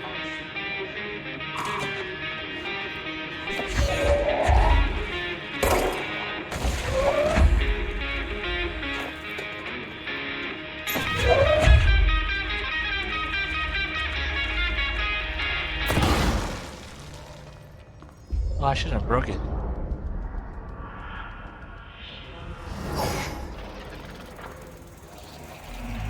They can fly now. That's Wait. Tommasi.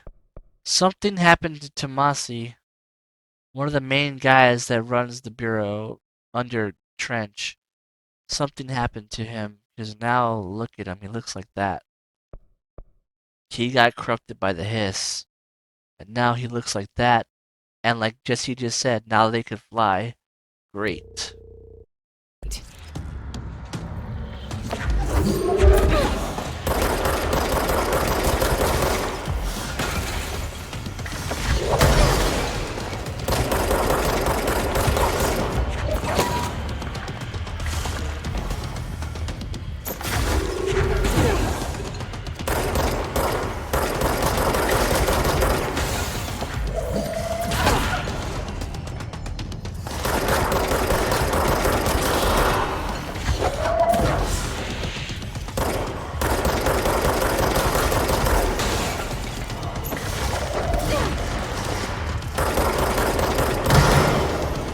Oh.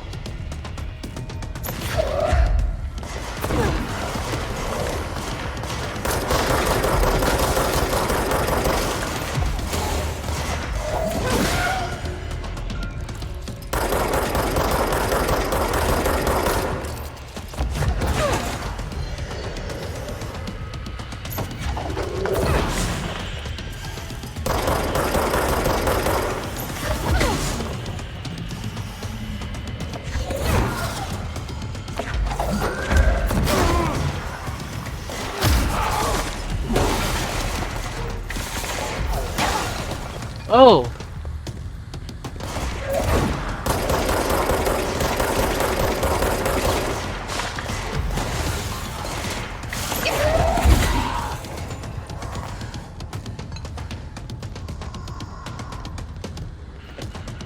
Where's this Tommasi at, man?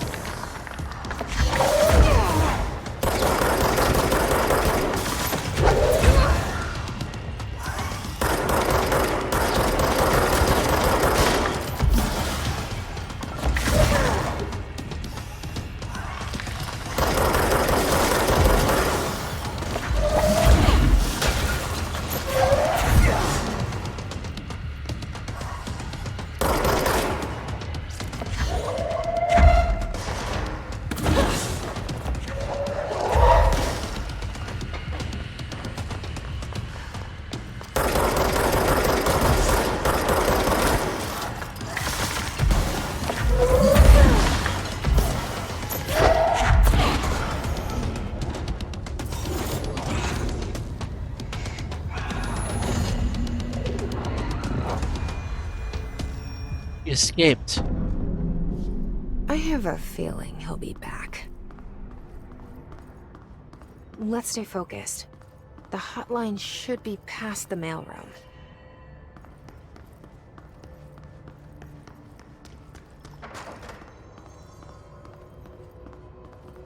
All these tubes where all the mail goes. I could open that door.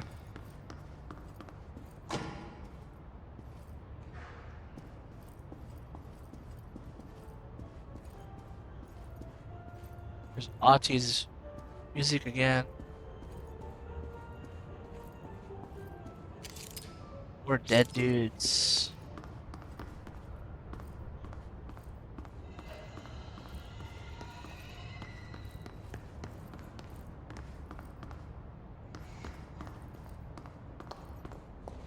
Whoa! Just fell hard. Look at all these people they kill in here, man. All these rangers. It's like, would you rather be dead? Torn up like that? Or would you rather be a hiss? Take your pick.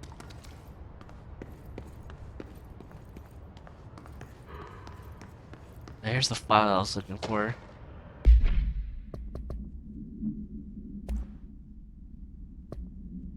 Okay, it's a new enemy type. From Emily to Jesse, the Hiss Elevated. The Hiss Elevated agents displays abilities similar to telekinetic counter...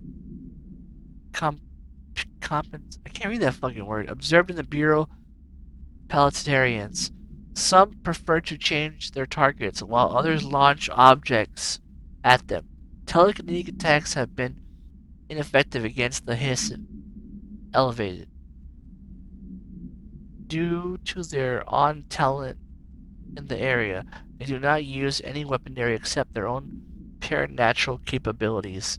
Some Hiss Elevated have been seen levitating while strapped into chairs. This is likely the result of individuals being corrupted while undergoing cognitive recording in the Pascology sector area. How are they able to use paranatural abilities? Is it possible that these individuals were bound to objects of power prior to the corruption? It is also worth considering that the Hiss resonance can identify and express latent paranatural ability in its individuals it corrupts. So if you see them in chairs, that's because they came from the Pascology area where they're doing tests on them, and they got turned into Hiss. So it's crazy that these Hiss can fly now, and they have telekinetic powers just like me with the floppy disk. Now let's read this one. To M. Milios from J. Bowser, Golf on Sunday. Hey Malcolm, yes, tea time is at 7. I'll see you at the course on Sunday morning. By the way, have you heard about this Tensai report? Tensai? Apparently there is a bunch of copies drifting around the office. Trench is looking to get his hands on any information about who wrote it. You wouldn't happen to have heard anything about that, would ya? See you, Jim. See you Sunday, Jim. A bunch of copies drifting around the office. Who knows what that means?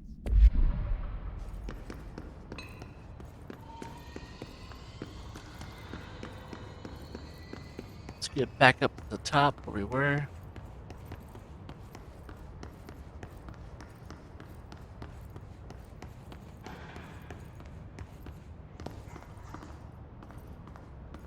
Okay, so now we're going into this room where Tommasi went. It is Office of Head of Communications, Alberto Tommasi. So Tommasi was head of communications for the whole bureau, and he's been corrupted. This is his office. He sits here, and this is where all the mail comes through. Straight to him. He handles it all. Well, now he's corrupted, so what the fuck? There's a file. Let's read that. And Alberto this. Tommasi, head of comms. The hiss got him. They sure did.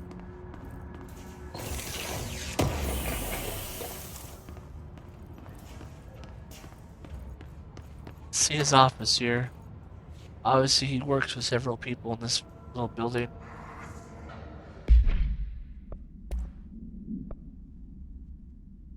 Energy.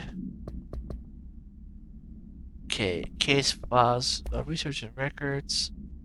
Well done, everyone. It was a strong campaign and perfectly executed. Oh, that was the guy who was bragging about the whole PR speech in Alaska. And there he is. That's Tommasi. That did not look like him flying around. Was trying to kill me a few minutes ago. Issue date 2016. Expiration date 2019. Oh, it was about to expire. This little pass. But now he's dead. Now he's a hiss. That's just great. And here it is. Another Alter World event case. Event date 1992. In, what is that? Buttman, Montana. I can't even say that. Anyways, a spat of disappearances was traced to a home in the city of Montana. Let's say Montana, where the bureau agents discovered a translocative light switch cord. Bureau agents arrived at the home of a local celebrity located at the blank, which had been connected to a total of blank disappearances in the area. Agents found no one inside. While searching a closet, an agent pulled the light switch cord and disappeared from view. Another agent was selected to pull the cord in order to replicate the event. He disappeared as well. Both agents were discovered at the oldest house blank days later. Wow. Found in a sealed room by exploring rangers. But they were found in a sealed room by rangers exploring a new area of the house. Damn. The light switch cord in the blank home's closet disappeared during this incident. So now we know of an altered item, a closet switch that teleports people. And apparently when they pulled that switch in Montana, it led them all the way back here to New York, inside the oldest house, in an area that they had just discovered. Luckily they found them, else they would have been dead. And that was days later, too. That happened in 1992. So that would suggest that that light switch is here in the Bureau ever since then.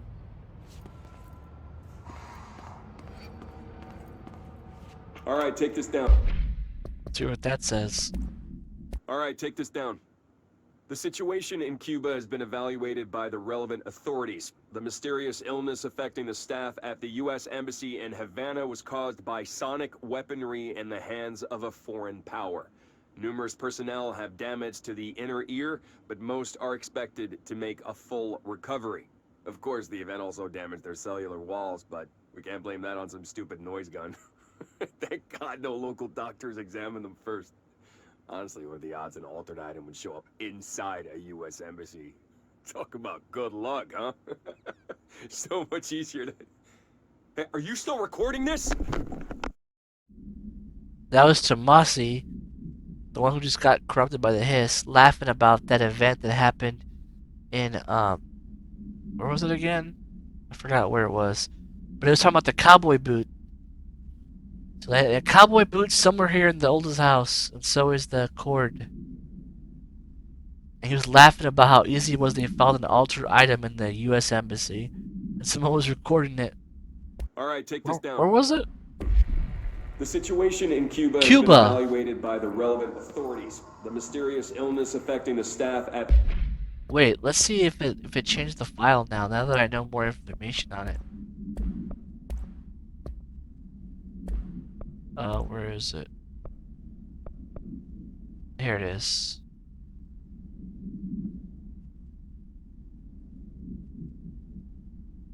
I guess it's the same. The U.S. Embassy in Havana was caused by sonic weaponry in the hands of a foreign power.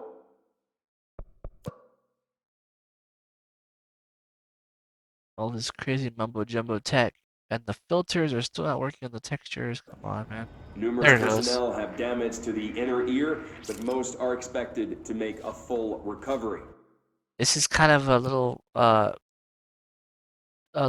Easter egg, not Easter egg, but a little like cheat. Now we know the other sectors. But right now we're in the executive sector, so now we know there's a research sector, a containment sector. Oh, that one's scratched out or taped over, and a maintenance sector. So those are this whole map Of course, the event also damaged is the executive. stone walls, but we can't blame That's that on just some this stupid whole noise map guys. is one place right I here. know the doctors examine them first.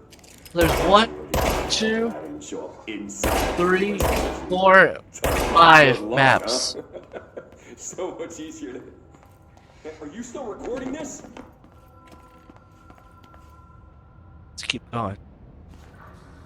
Now to the hotline chamber where we've been trying to get to this The whole time. hotline can't be far now.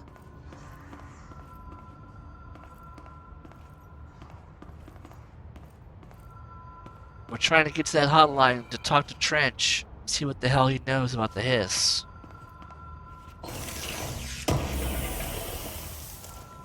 Because the director's job of the bureau is to know everything.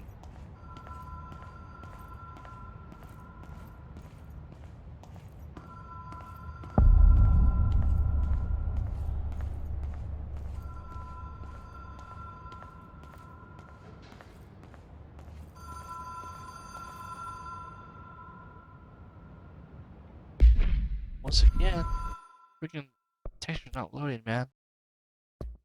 This update really screwed the game up, I swear. There it goes.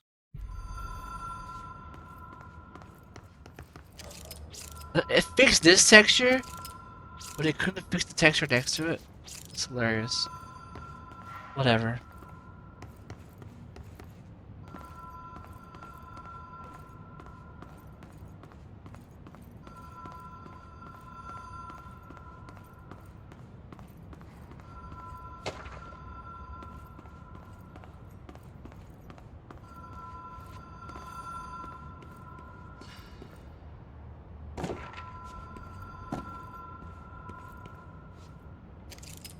The hotline chamber.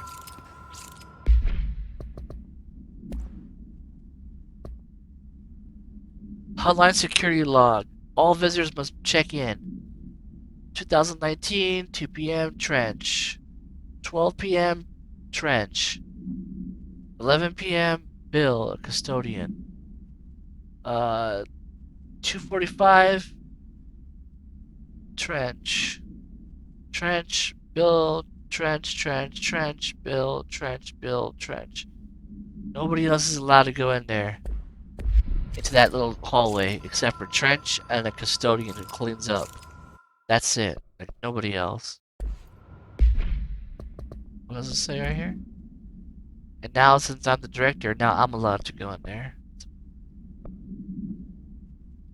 Okay, here's more information on the Montana incident with the phone cord in 1992. Not phone cord, closet cord.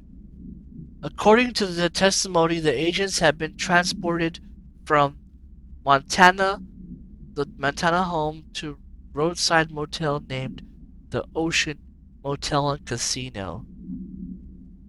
So when they flicked that switch in Montana, they went all the way to the Oceanview Motel and Casino and discovered a room key by performing a ritual. The key opened a door marked with an inverted black pyramid, which they only learned after a lengthy period of trial and error. After pulling another motel cord found inside this room, they were transported to the oldest house. The disappearances of the homeowners and the locals of the Montana incident have been attributed to the light switch cord. The Ocean View Motel is now known to have many doors and pathways. Since the occurrence, identical light switch cords to be one found in since the occurrence, identical light switch cords to the one found in the Butte home have begun appearing throughout the oldest house. At the time of writing, the light cords have been found in the oldest house located in the blank and the blank sectors. They're all access the Oceanview Motel through exactly the link operates, but intentional hypothesis center of the but initially hypothesis center on the Butte a alter world event as a blank. Okay, so basically this is a whole mumbo jumbo. Basically what's happening here is this. Those people that were pulling that cord in Montana were getting transported to the Oceanview Motel. And when the agents came to investigate the alter world event, when they pulled the cords, they went to the Oceanview Motel and Casino as well. And they were stuck in that motel. They didn't know where the hell they were, and they couldn't get out of the motel. But they found a key to one of the rooms in the motel, and they started fucking with it, and they started doing some rituals to get it to open. And when the ritual finally worked, the only door that opened was a inverted black pyramid door. And they went into that room, and inside that room was also a closet cord, light switch, and they pulled it, and it took them to the oldest house. And as soon as it took them to the oldest house, then a whole bunch of cords started showing up in the oldest house, and that's how the Rangers were able to find those two agents that got teleported to the oldest house. But they're said to believe many other doors in that hotel. So that's what that thing is saying. Sounds trippy, but here, it'll make more sense when you see this.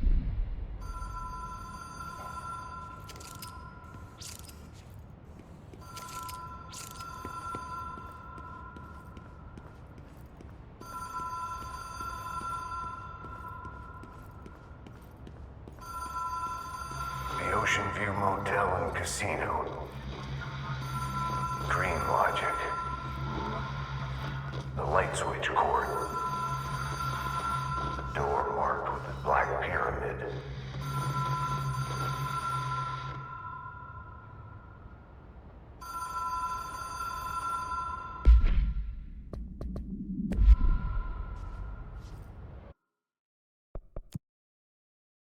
See if I can get it to work.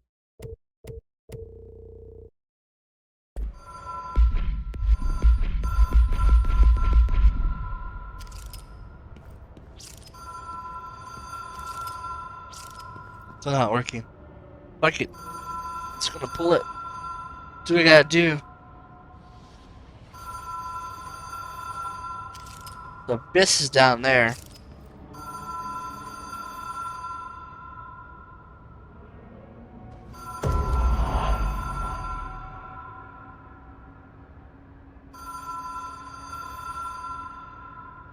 Everything just changed again. There's the telephone.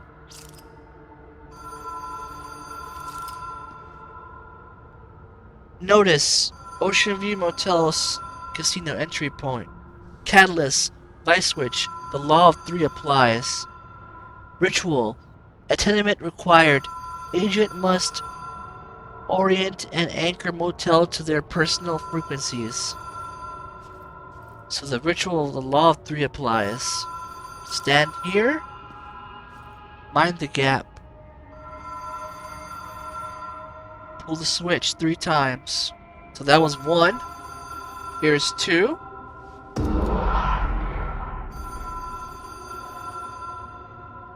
One more time. Whoa. Have we been here before? No. I've stayed at a lot of roadside motels across the country, on the road, on the run, under the radar. This feels like all of them, like something recognized from a dream. That's terrifying to think that. So basically, I'm in the Oceanview Motel now.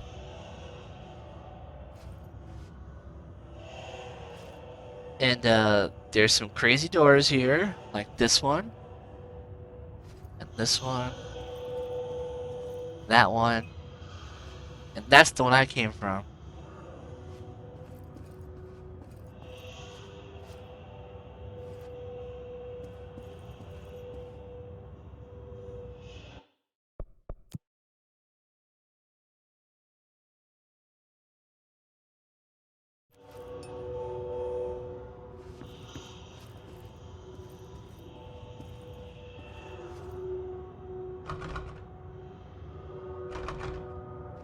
Lock. What happens if I do this? Oh shit, for real?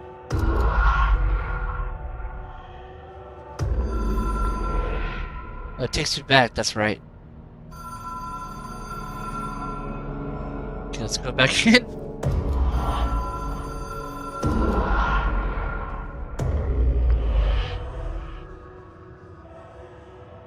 Notice how everything lights up. So this is trippy as hell, isn't it? And there's these other doors that we can't go in.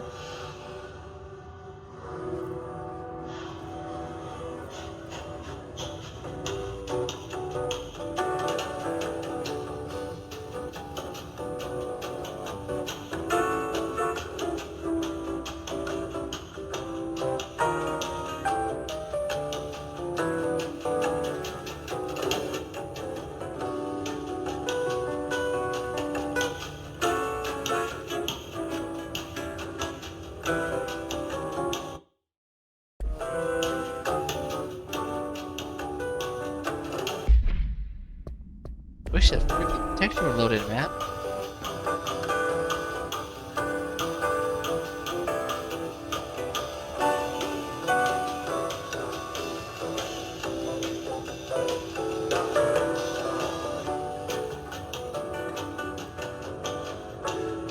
Can't go out there, it's too blurry.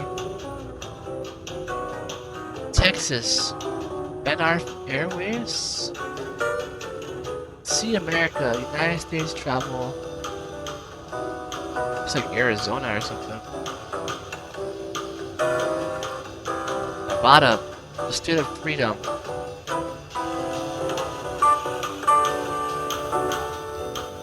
Ranger National Service. What does it say?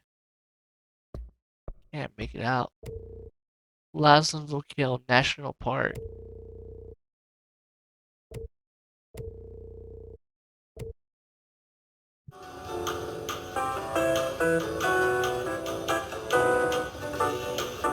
See America, Montana. There's Montana. Oh, that's the other place. I forgot what it's called. See America, Montana again. Washington. Oh, that's Washington. All this old technology. New York, Miami.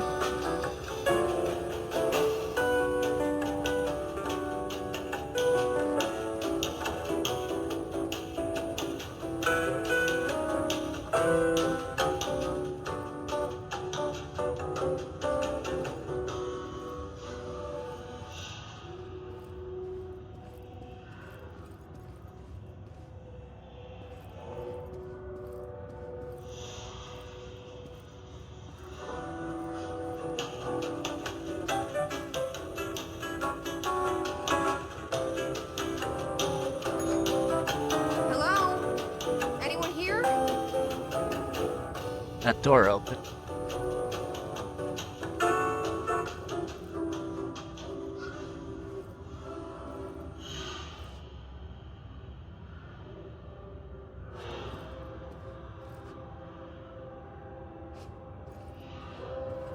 Is there anybody under the bed?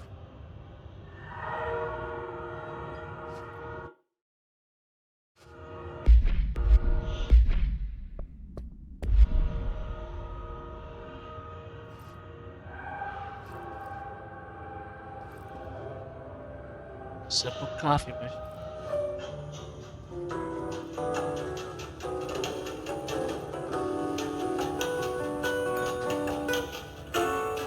Now that door open.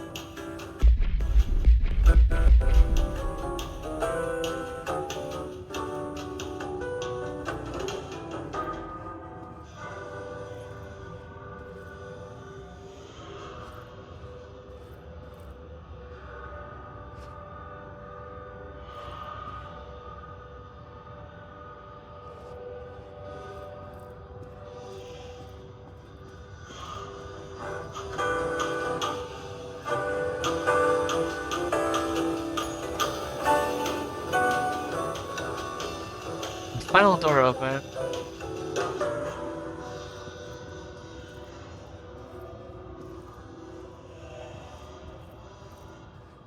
And the ritual is complete. So this is kind of what happened to those agents. They had to like ring the bell, see if anybody was home. They couldn't figure out. Nobody was answering. Then these doors all started opening. So they completed the ritual and got a key.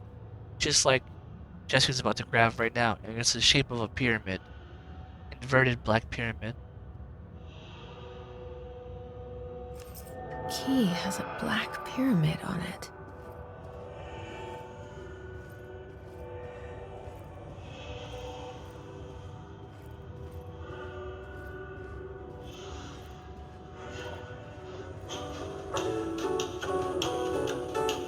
And of course you keep ringing these bells, but it just opens the doors.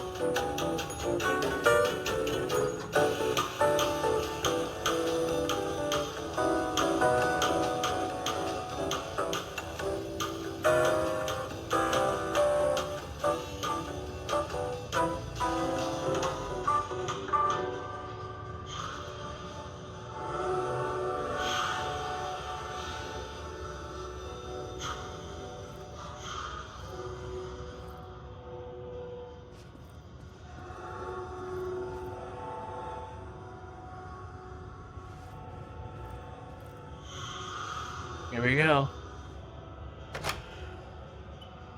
And just like the file said, the agents went inside another room and saw another cord, and they pulled that.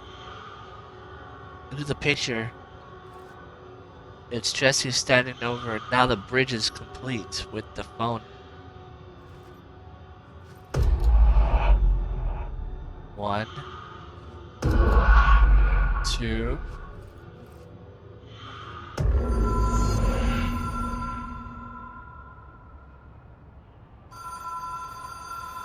There it is. Voila.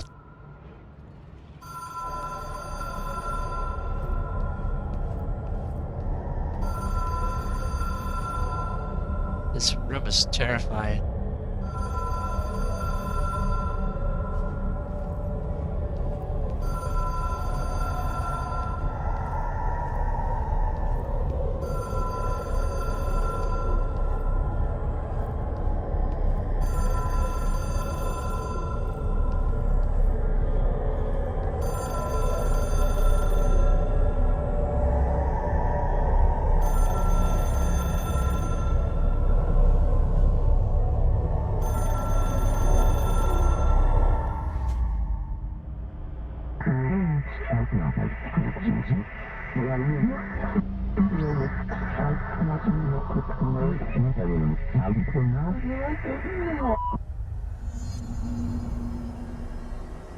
Now I'm bound to the telephone. I gotta pass the ritual. If I don't, I die. And if I get to complete the ritual, or not ritual, this trial, whatever, then I'll be able to talk to the board. And apparently Emily thinks I could also talk to Trench.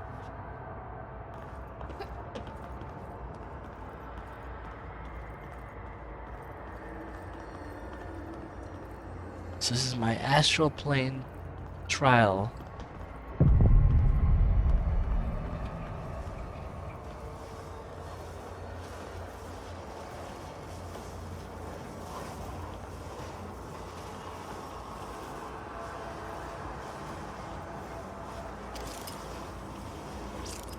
I gotta get across.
Weekly calls.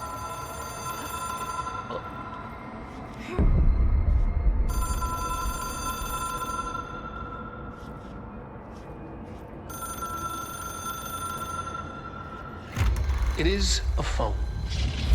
It's an object of power. It doesn't connect to any typical network. A direct line to the astral plane and the board. And my hypothesis is, under the right conditions, to other planes of existence as well.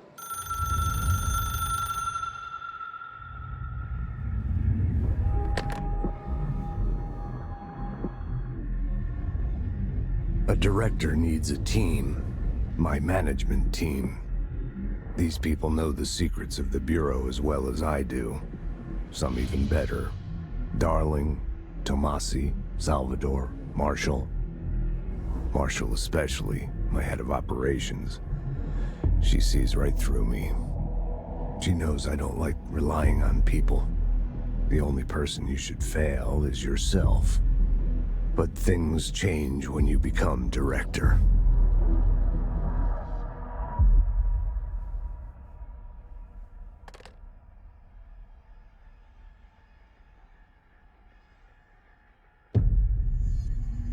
I have it.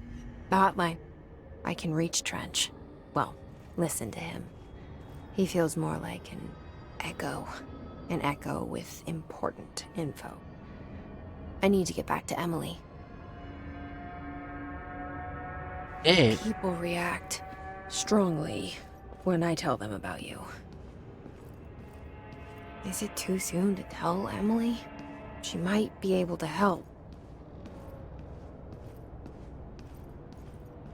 now Jesse's questioning whether she should tell Emily about the person she's talking to in her head.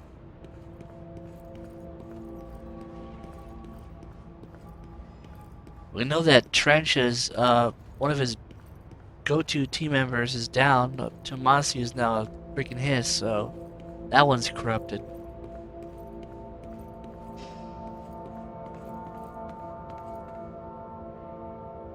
Look, now there's a door here.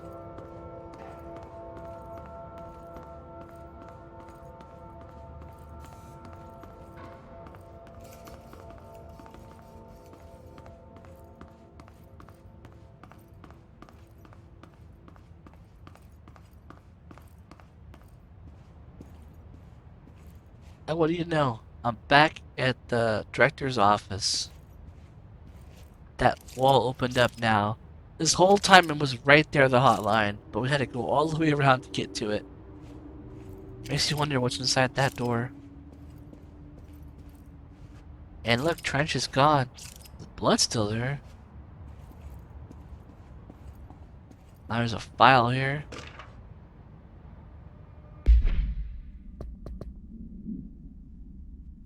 Case files. Let's see. The hotline. Okay, now let's learn about the hotline. The hotline was acquired in 1965, so a year after the Bureau was founded the oldest house. A year, and that was the same year they found the service weapon. So 1 year later, they found the phone. In the containment location, the hotline chamber, executive sector. That's where it rests. Okay, so it says object should be inaccessible for use except to the director. Only the director can hold it. Use it. Object is a 1960s era red bakelite telephone. The rotary dial has been replaced with a black knob of unknown purpose. The phone weighs blank. The object allows the director to communicate with the blank. We assume as the board. If used by any other than the director, the object will cause lethal blank. So it'll probably kill anybody else who picks up the phone and puts it to their ear or something, or tries to touch the phone. They'll probably die. The object is currently bound to Director Trench. Well, now it's bound to Jesse. The object is spontaneously manifested in the director's office, placed on the desk. Director Northmore was the first known Bureau agent to use it. Oh, so now we know about a Director Northmore, previous director. A battery of tests were run on the object, including blank and blank, but its origin remains unknown. Nobody knows where the fuck this phone came from and why it's attached to the board. Crazy. Now let's listen to the correspondence. To all executive staff, I know there is some concerning regarding our operations exceeding the annual budget. So long as we operate within the oldest house, we are obscured from scrutiny in many aspects. If our budget demands are not exorbitant to the point of drawing attention, then they will be granted by the U.S. Treasury without question. Well, there you go, just like everything else in the U.S. Treasury. The FPC is just another line in another spreadsheet that someone slowly accountant wouldn't even notice. These eyes will skip over us as we weren't even there. The nature of the oldest house allows us certain freedoms in how we operate. Our being here is no accident. Regards, Zachariah Trench, Director of the Bureau. So that was Trench writing that note to the staff saying, you know, our budget's limitless pretty much, as long as we keep under the radar. The Treasury will keep paying for all our expenses, equipment and all that shit, and funding, which is crazy to think. Because in reality, that's how it is in real life. The fucking country pays for all kind of weird organizations to keep running. Not for the multimedia. The hotline. Ring, ring. It's Dr. Darling calling. In 1978, a comms department intern heard the hotline ring and picked it up, going against every safety protocol in the manual. She never recovered. And the handful of witnesses required extensive memory repression therapy. It is a phone. It's an object of power. It doesn't connect to any typical network. A direct line to the astral plane and the board. And my hypothesis is, under the right conditions, to other planes of existence as well. Our very own Ouija board. Only the director can answer it safely, and what he hears is kept classified. He already said someone tried to use it once and they got fucking pretty much melted or their brain got zapped or something happened. It was so bad that they never recovered, and the people around them that saw it needed therapy. That's crazy. So nobody could pick up that fucking phone, and it's not connected to anything. There's no phone cord line. It's just a magic phone. It's crazy. So now we can listen to now we can listen to Trench and his talks on the hotline. Now we have all these things that he was talking to us about. Let's listen to the first one, control points.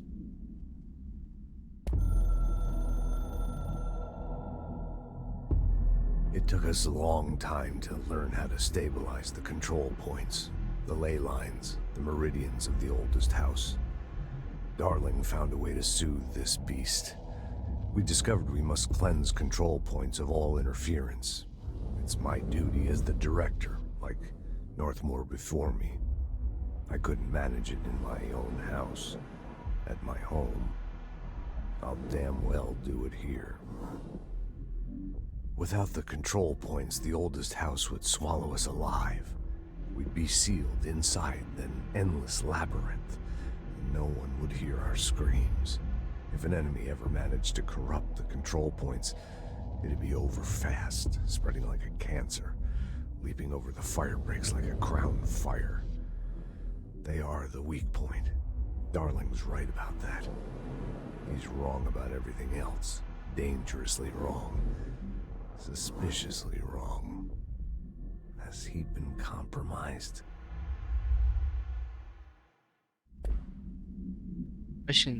Starting to question Dr. Darling, his second in command for research. But yeah, the control points are important, like you said, because if they didn't have it under control, the house would crush them. Because the house is constantly moving around the walls, they would be crushed inside without those control points. Now let's listen to the ocean. Let's listen to the hotline. I can hear the hotline ringing in my dreams, constantly ringing. Ringing so loud I can't hear the voice I'm straining to understand. Why don't I pick up? It's a secure line of communication with the board. They would tell me what I need to know. Do I fear their answers?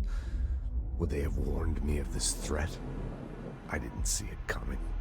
The traitor in our midst, a conspiracy plotted right behind me. I can't trust anyone. I must assume all my intel has been manipulated. The hotline is the only channel I can trust. Bind it, control it. The rule and the ritual with objects of power. It can't be tampered with. The lifeline to the astral plane and the board. I must seek guidance. Soon. I'll rest first. I'm so tired. Always tired now. But I must reach the hotline. I think I'm under attack. An attack of dementia, exhaustion. It's a brain cloud making me forget. The hotline. I must reach the hotline. Sounds like he's starting to get taken over by the hiss, and he's starting to go crazy. So he's having paranoia about everybody around him. But he knows for sure that if he keeps contact with the board, they'll tell him what to do. Now let's listen to his management team. A director needs a team. My management team. These people know the secrets of the Bureau as well as I do. Some even better. They have proven themselves. Darling, Tommasi, Salvador, Marshall. Marshall especially, my head of operations. She sees right through me. She knows I don't like relying on people. The only person you should fail is yourself. So I followed my own orders. Northmoor hated my guts for that. But things change when you become director. You suddenly see this dark void for the horror show it truly is, filled with screaming fear we pretend to control. Sand leaks through my fingers. The roses I pruned in the garden back when I still had a family, all dead. Heat escapes my body. My thoughts are scattered. The universe keeps expanding. I can't keep up with it alone. When I forget that, things go wrong. And my team has to pick up the pieces. Damage control. To help me get out of my mess.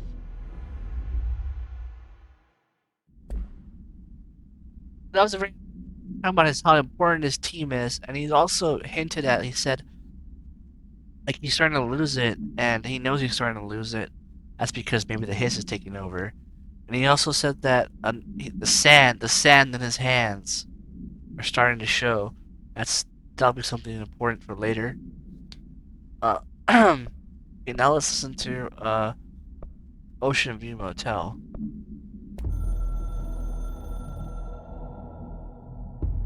The Oceanview Motel and Casino is a familiar friend to me. I stayed in countless motels like it while investigating AWEs across the country, back in my field agent days. Those roadside motels all bleed together like a dream. Same and not the same. Anywhere and nowhere.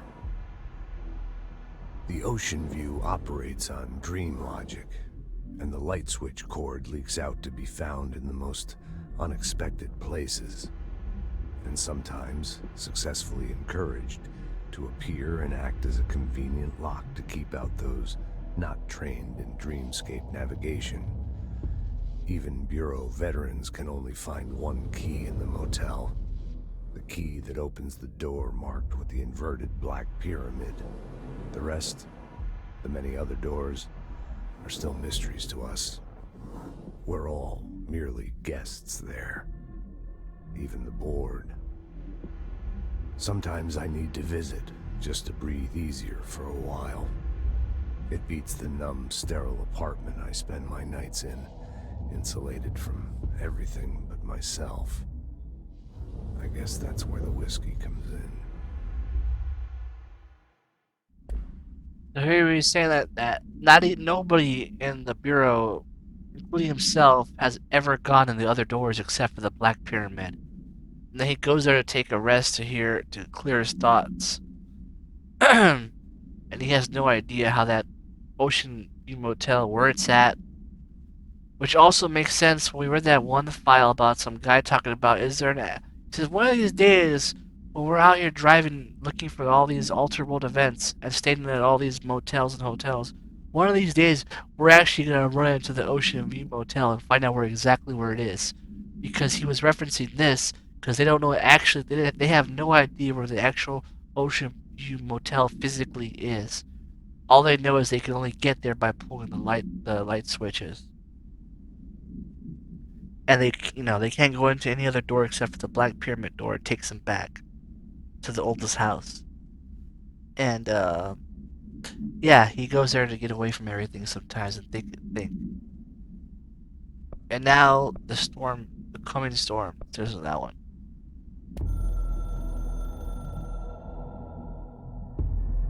Something's coming. The whispers growing louder. The worst winter storm in Bureau history. A retribution for my sins. Our sins. This threat could destroy the Bureau, everything I've built. Destroy me. A web spun, turning this place against me. I catch glimpses of it in the corner of my eye. It's just out of reach. Elusive. It's clever. A perverse game of hide and seek. Is this part of an attack? Obfuscating the facts. Dimming my eyes. It's hard to tell. I need answers.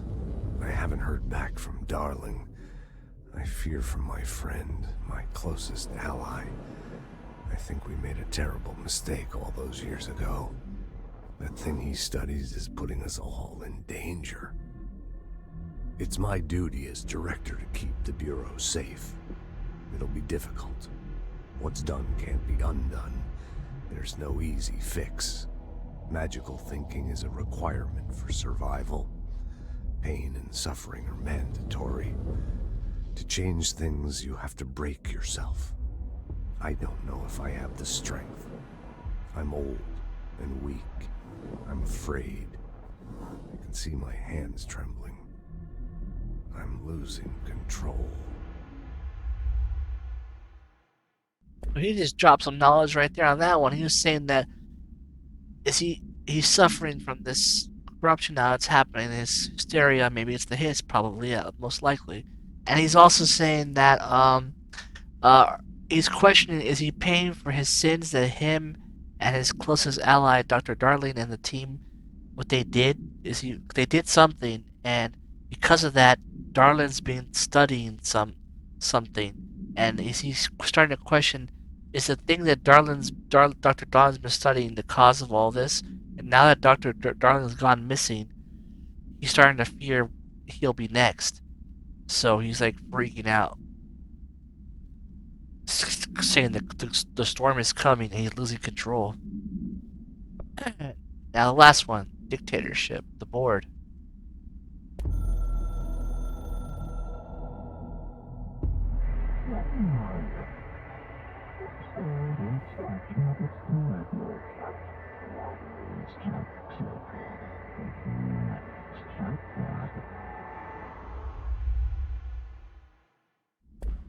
So the board's talking to us and telling us, like, you're the chosen one now.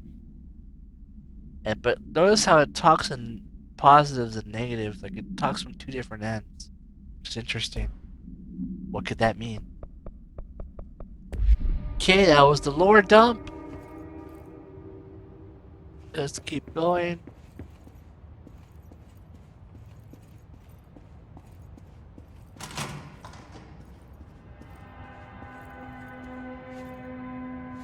And now Central Executive is open on that side. And let me use my clearance to get to this door.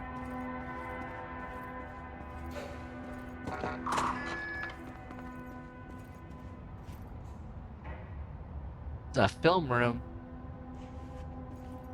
Film rails everywhere.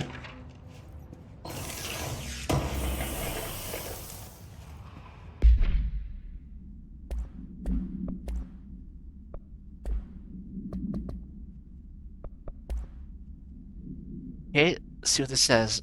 Dear Mr. and Mrs. Potts, I regret to inform you that your son, Graham Potts, was killed on active duty this past week. While the details surrounding his death are classified, I am honored to tell you that he died in the service of his country. You can be proud of his courage in the face of danger and his commitment to protecting our nation against her enemies. He will be remembered by his comrades and colleagues. I sincerely regret the pain this message will bring you. Take some solace in knowing that his sacrifice helped protect the country he loved so much. His effects will be returned to you. His effects will return to you with all speed. Sincerely yours, Howard J. M. Murray, Deputy Chief of Communications for the Bureau of Control. So an agent died, who knows how, maybe getting crushed by the walls or killed by an altered item. Just, the everyday shit that these people deal with. And they're having to tell that agent's family, oh, he died in this country's service. We can't tell you how he really died because this whole, organization is a freaking, cover up. So, but we can tell you that he died for his country.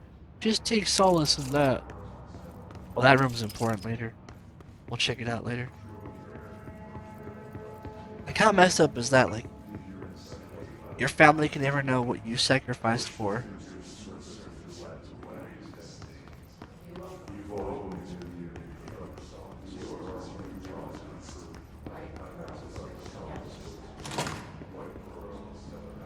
Okay, let's get over here and we'll take a break.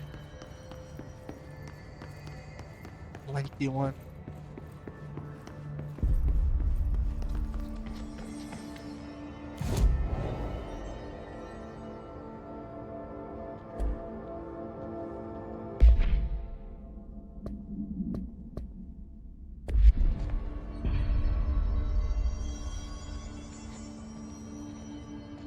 All right.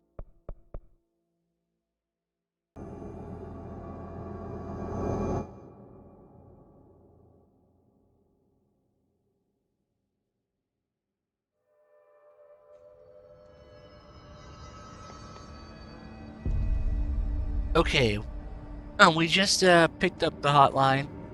We bound to the hotline, and now we're going to talk to Emily about that. And the hotline now lets us talk to the board directly, and it also lets us pick up echoes from Trench to hear his insights about his job and his responsibilities of being director of the oldest house. Okay, let's get into it.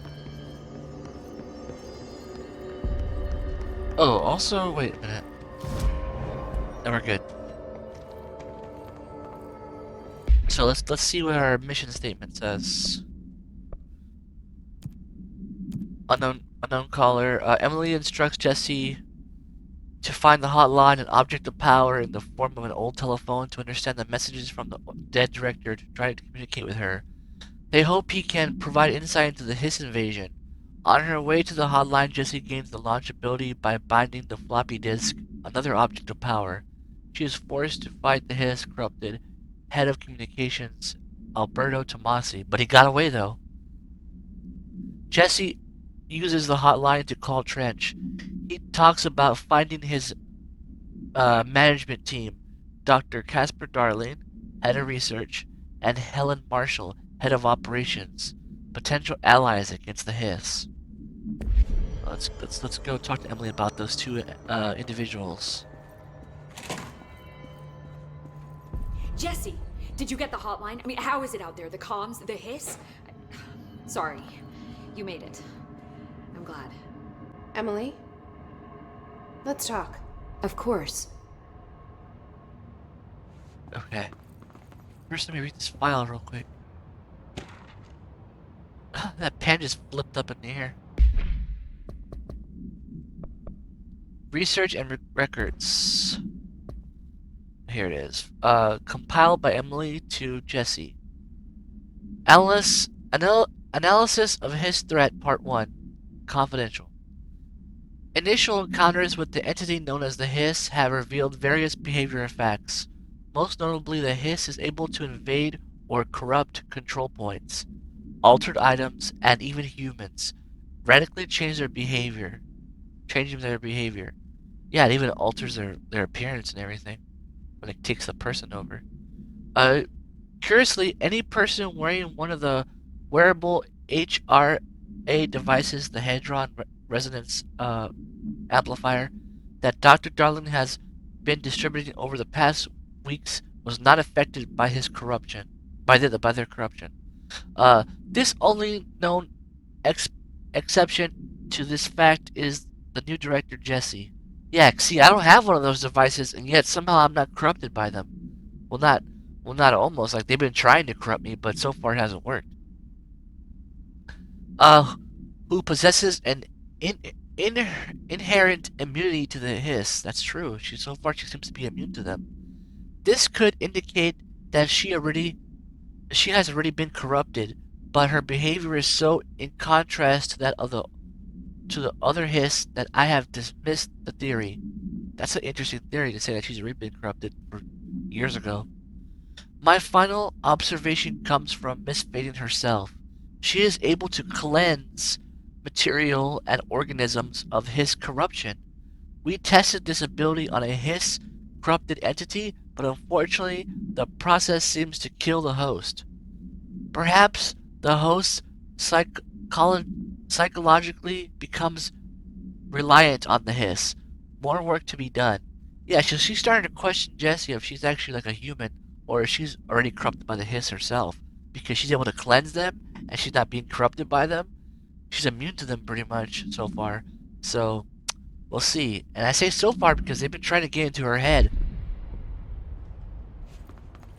But whatever's in her head that she talks to has been stopping them from getting into her. So now let's talk to her. I got the hotline. I can make out what Trench is saying now. Incredible. What did he say? He talked about his management team. People who knew the Bureau's secrets. Your boss, Darling. Tommasi, but he's gone. He's gone. Salvador? He's the head of security. And Marshall? Helen Marshall is head of operations. She's tough, ex-CIA. She took her Rangers and went to the research sector to secure the HRA production. She hasn't come back. Someone who could help us. The other sectors. How do I get there? It's impossible because of the internal lockdown. You can perform a directorial override to lift it, but that can only be done in the maintenance sector. Normally, you take the sector elevator down there. It connects all the sectors, but it won't work while the lockdown is in effect. We already got past one lockdown. Maybe I can find a way. Jesse, look, with no prep, no training, in this extreme situation, you are doing phenomenally well. And all that and the Hiss can't seem to affect you. I mean, I would love to run some tests on you. If you agree, that is. We could find out something that would help us. Tests? I don't know. She might find out about you. But I wouldn't mind understanding more myself. Okay. If you think it will help. Great. I'll check the internal documentation for any lockdown bypasses. We need to get these sectors open to locate Darling and Marshall. And I'll look for a way inside the maintenance sector. The sooner we find one, the sooner I reach this override.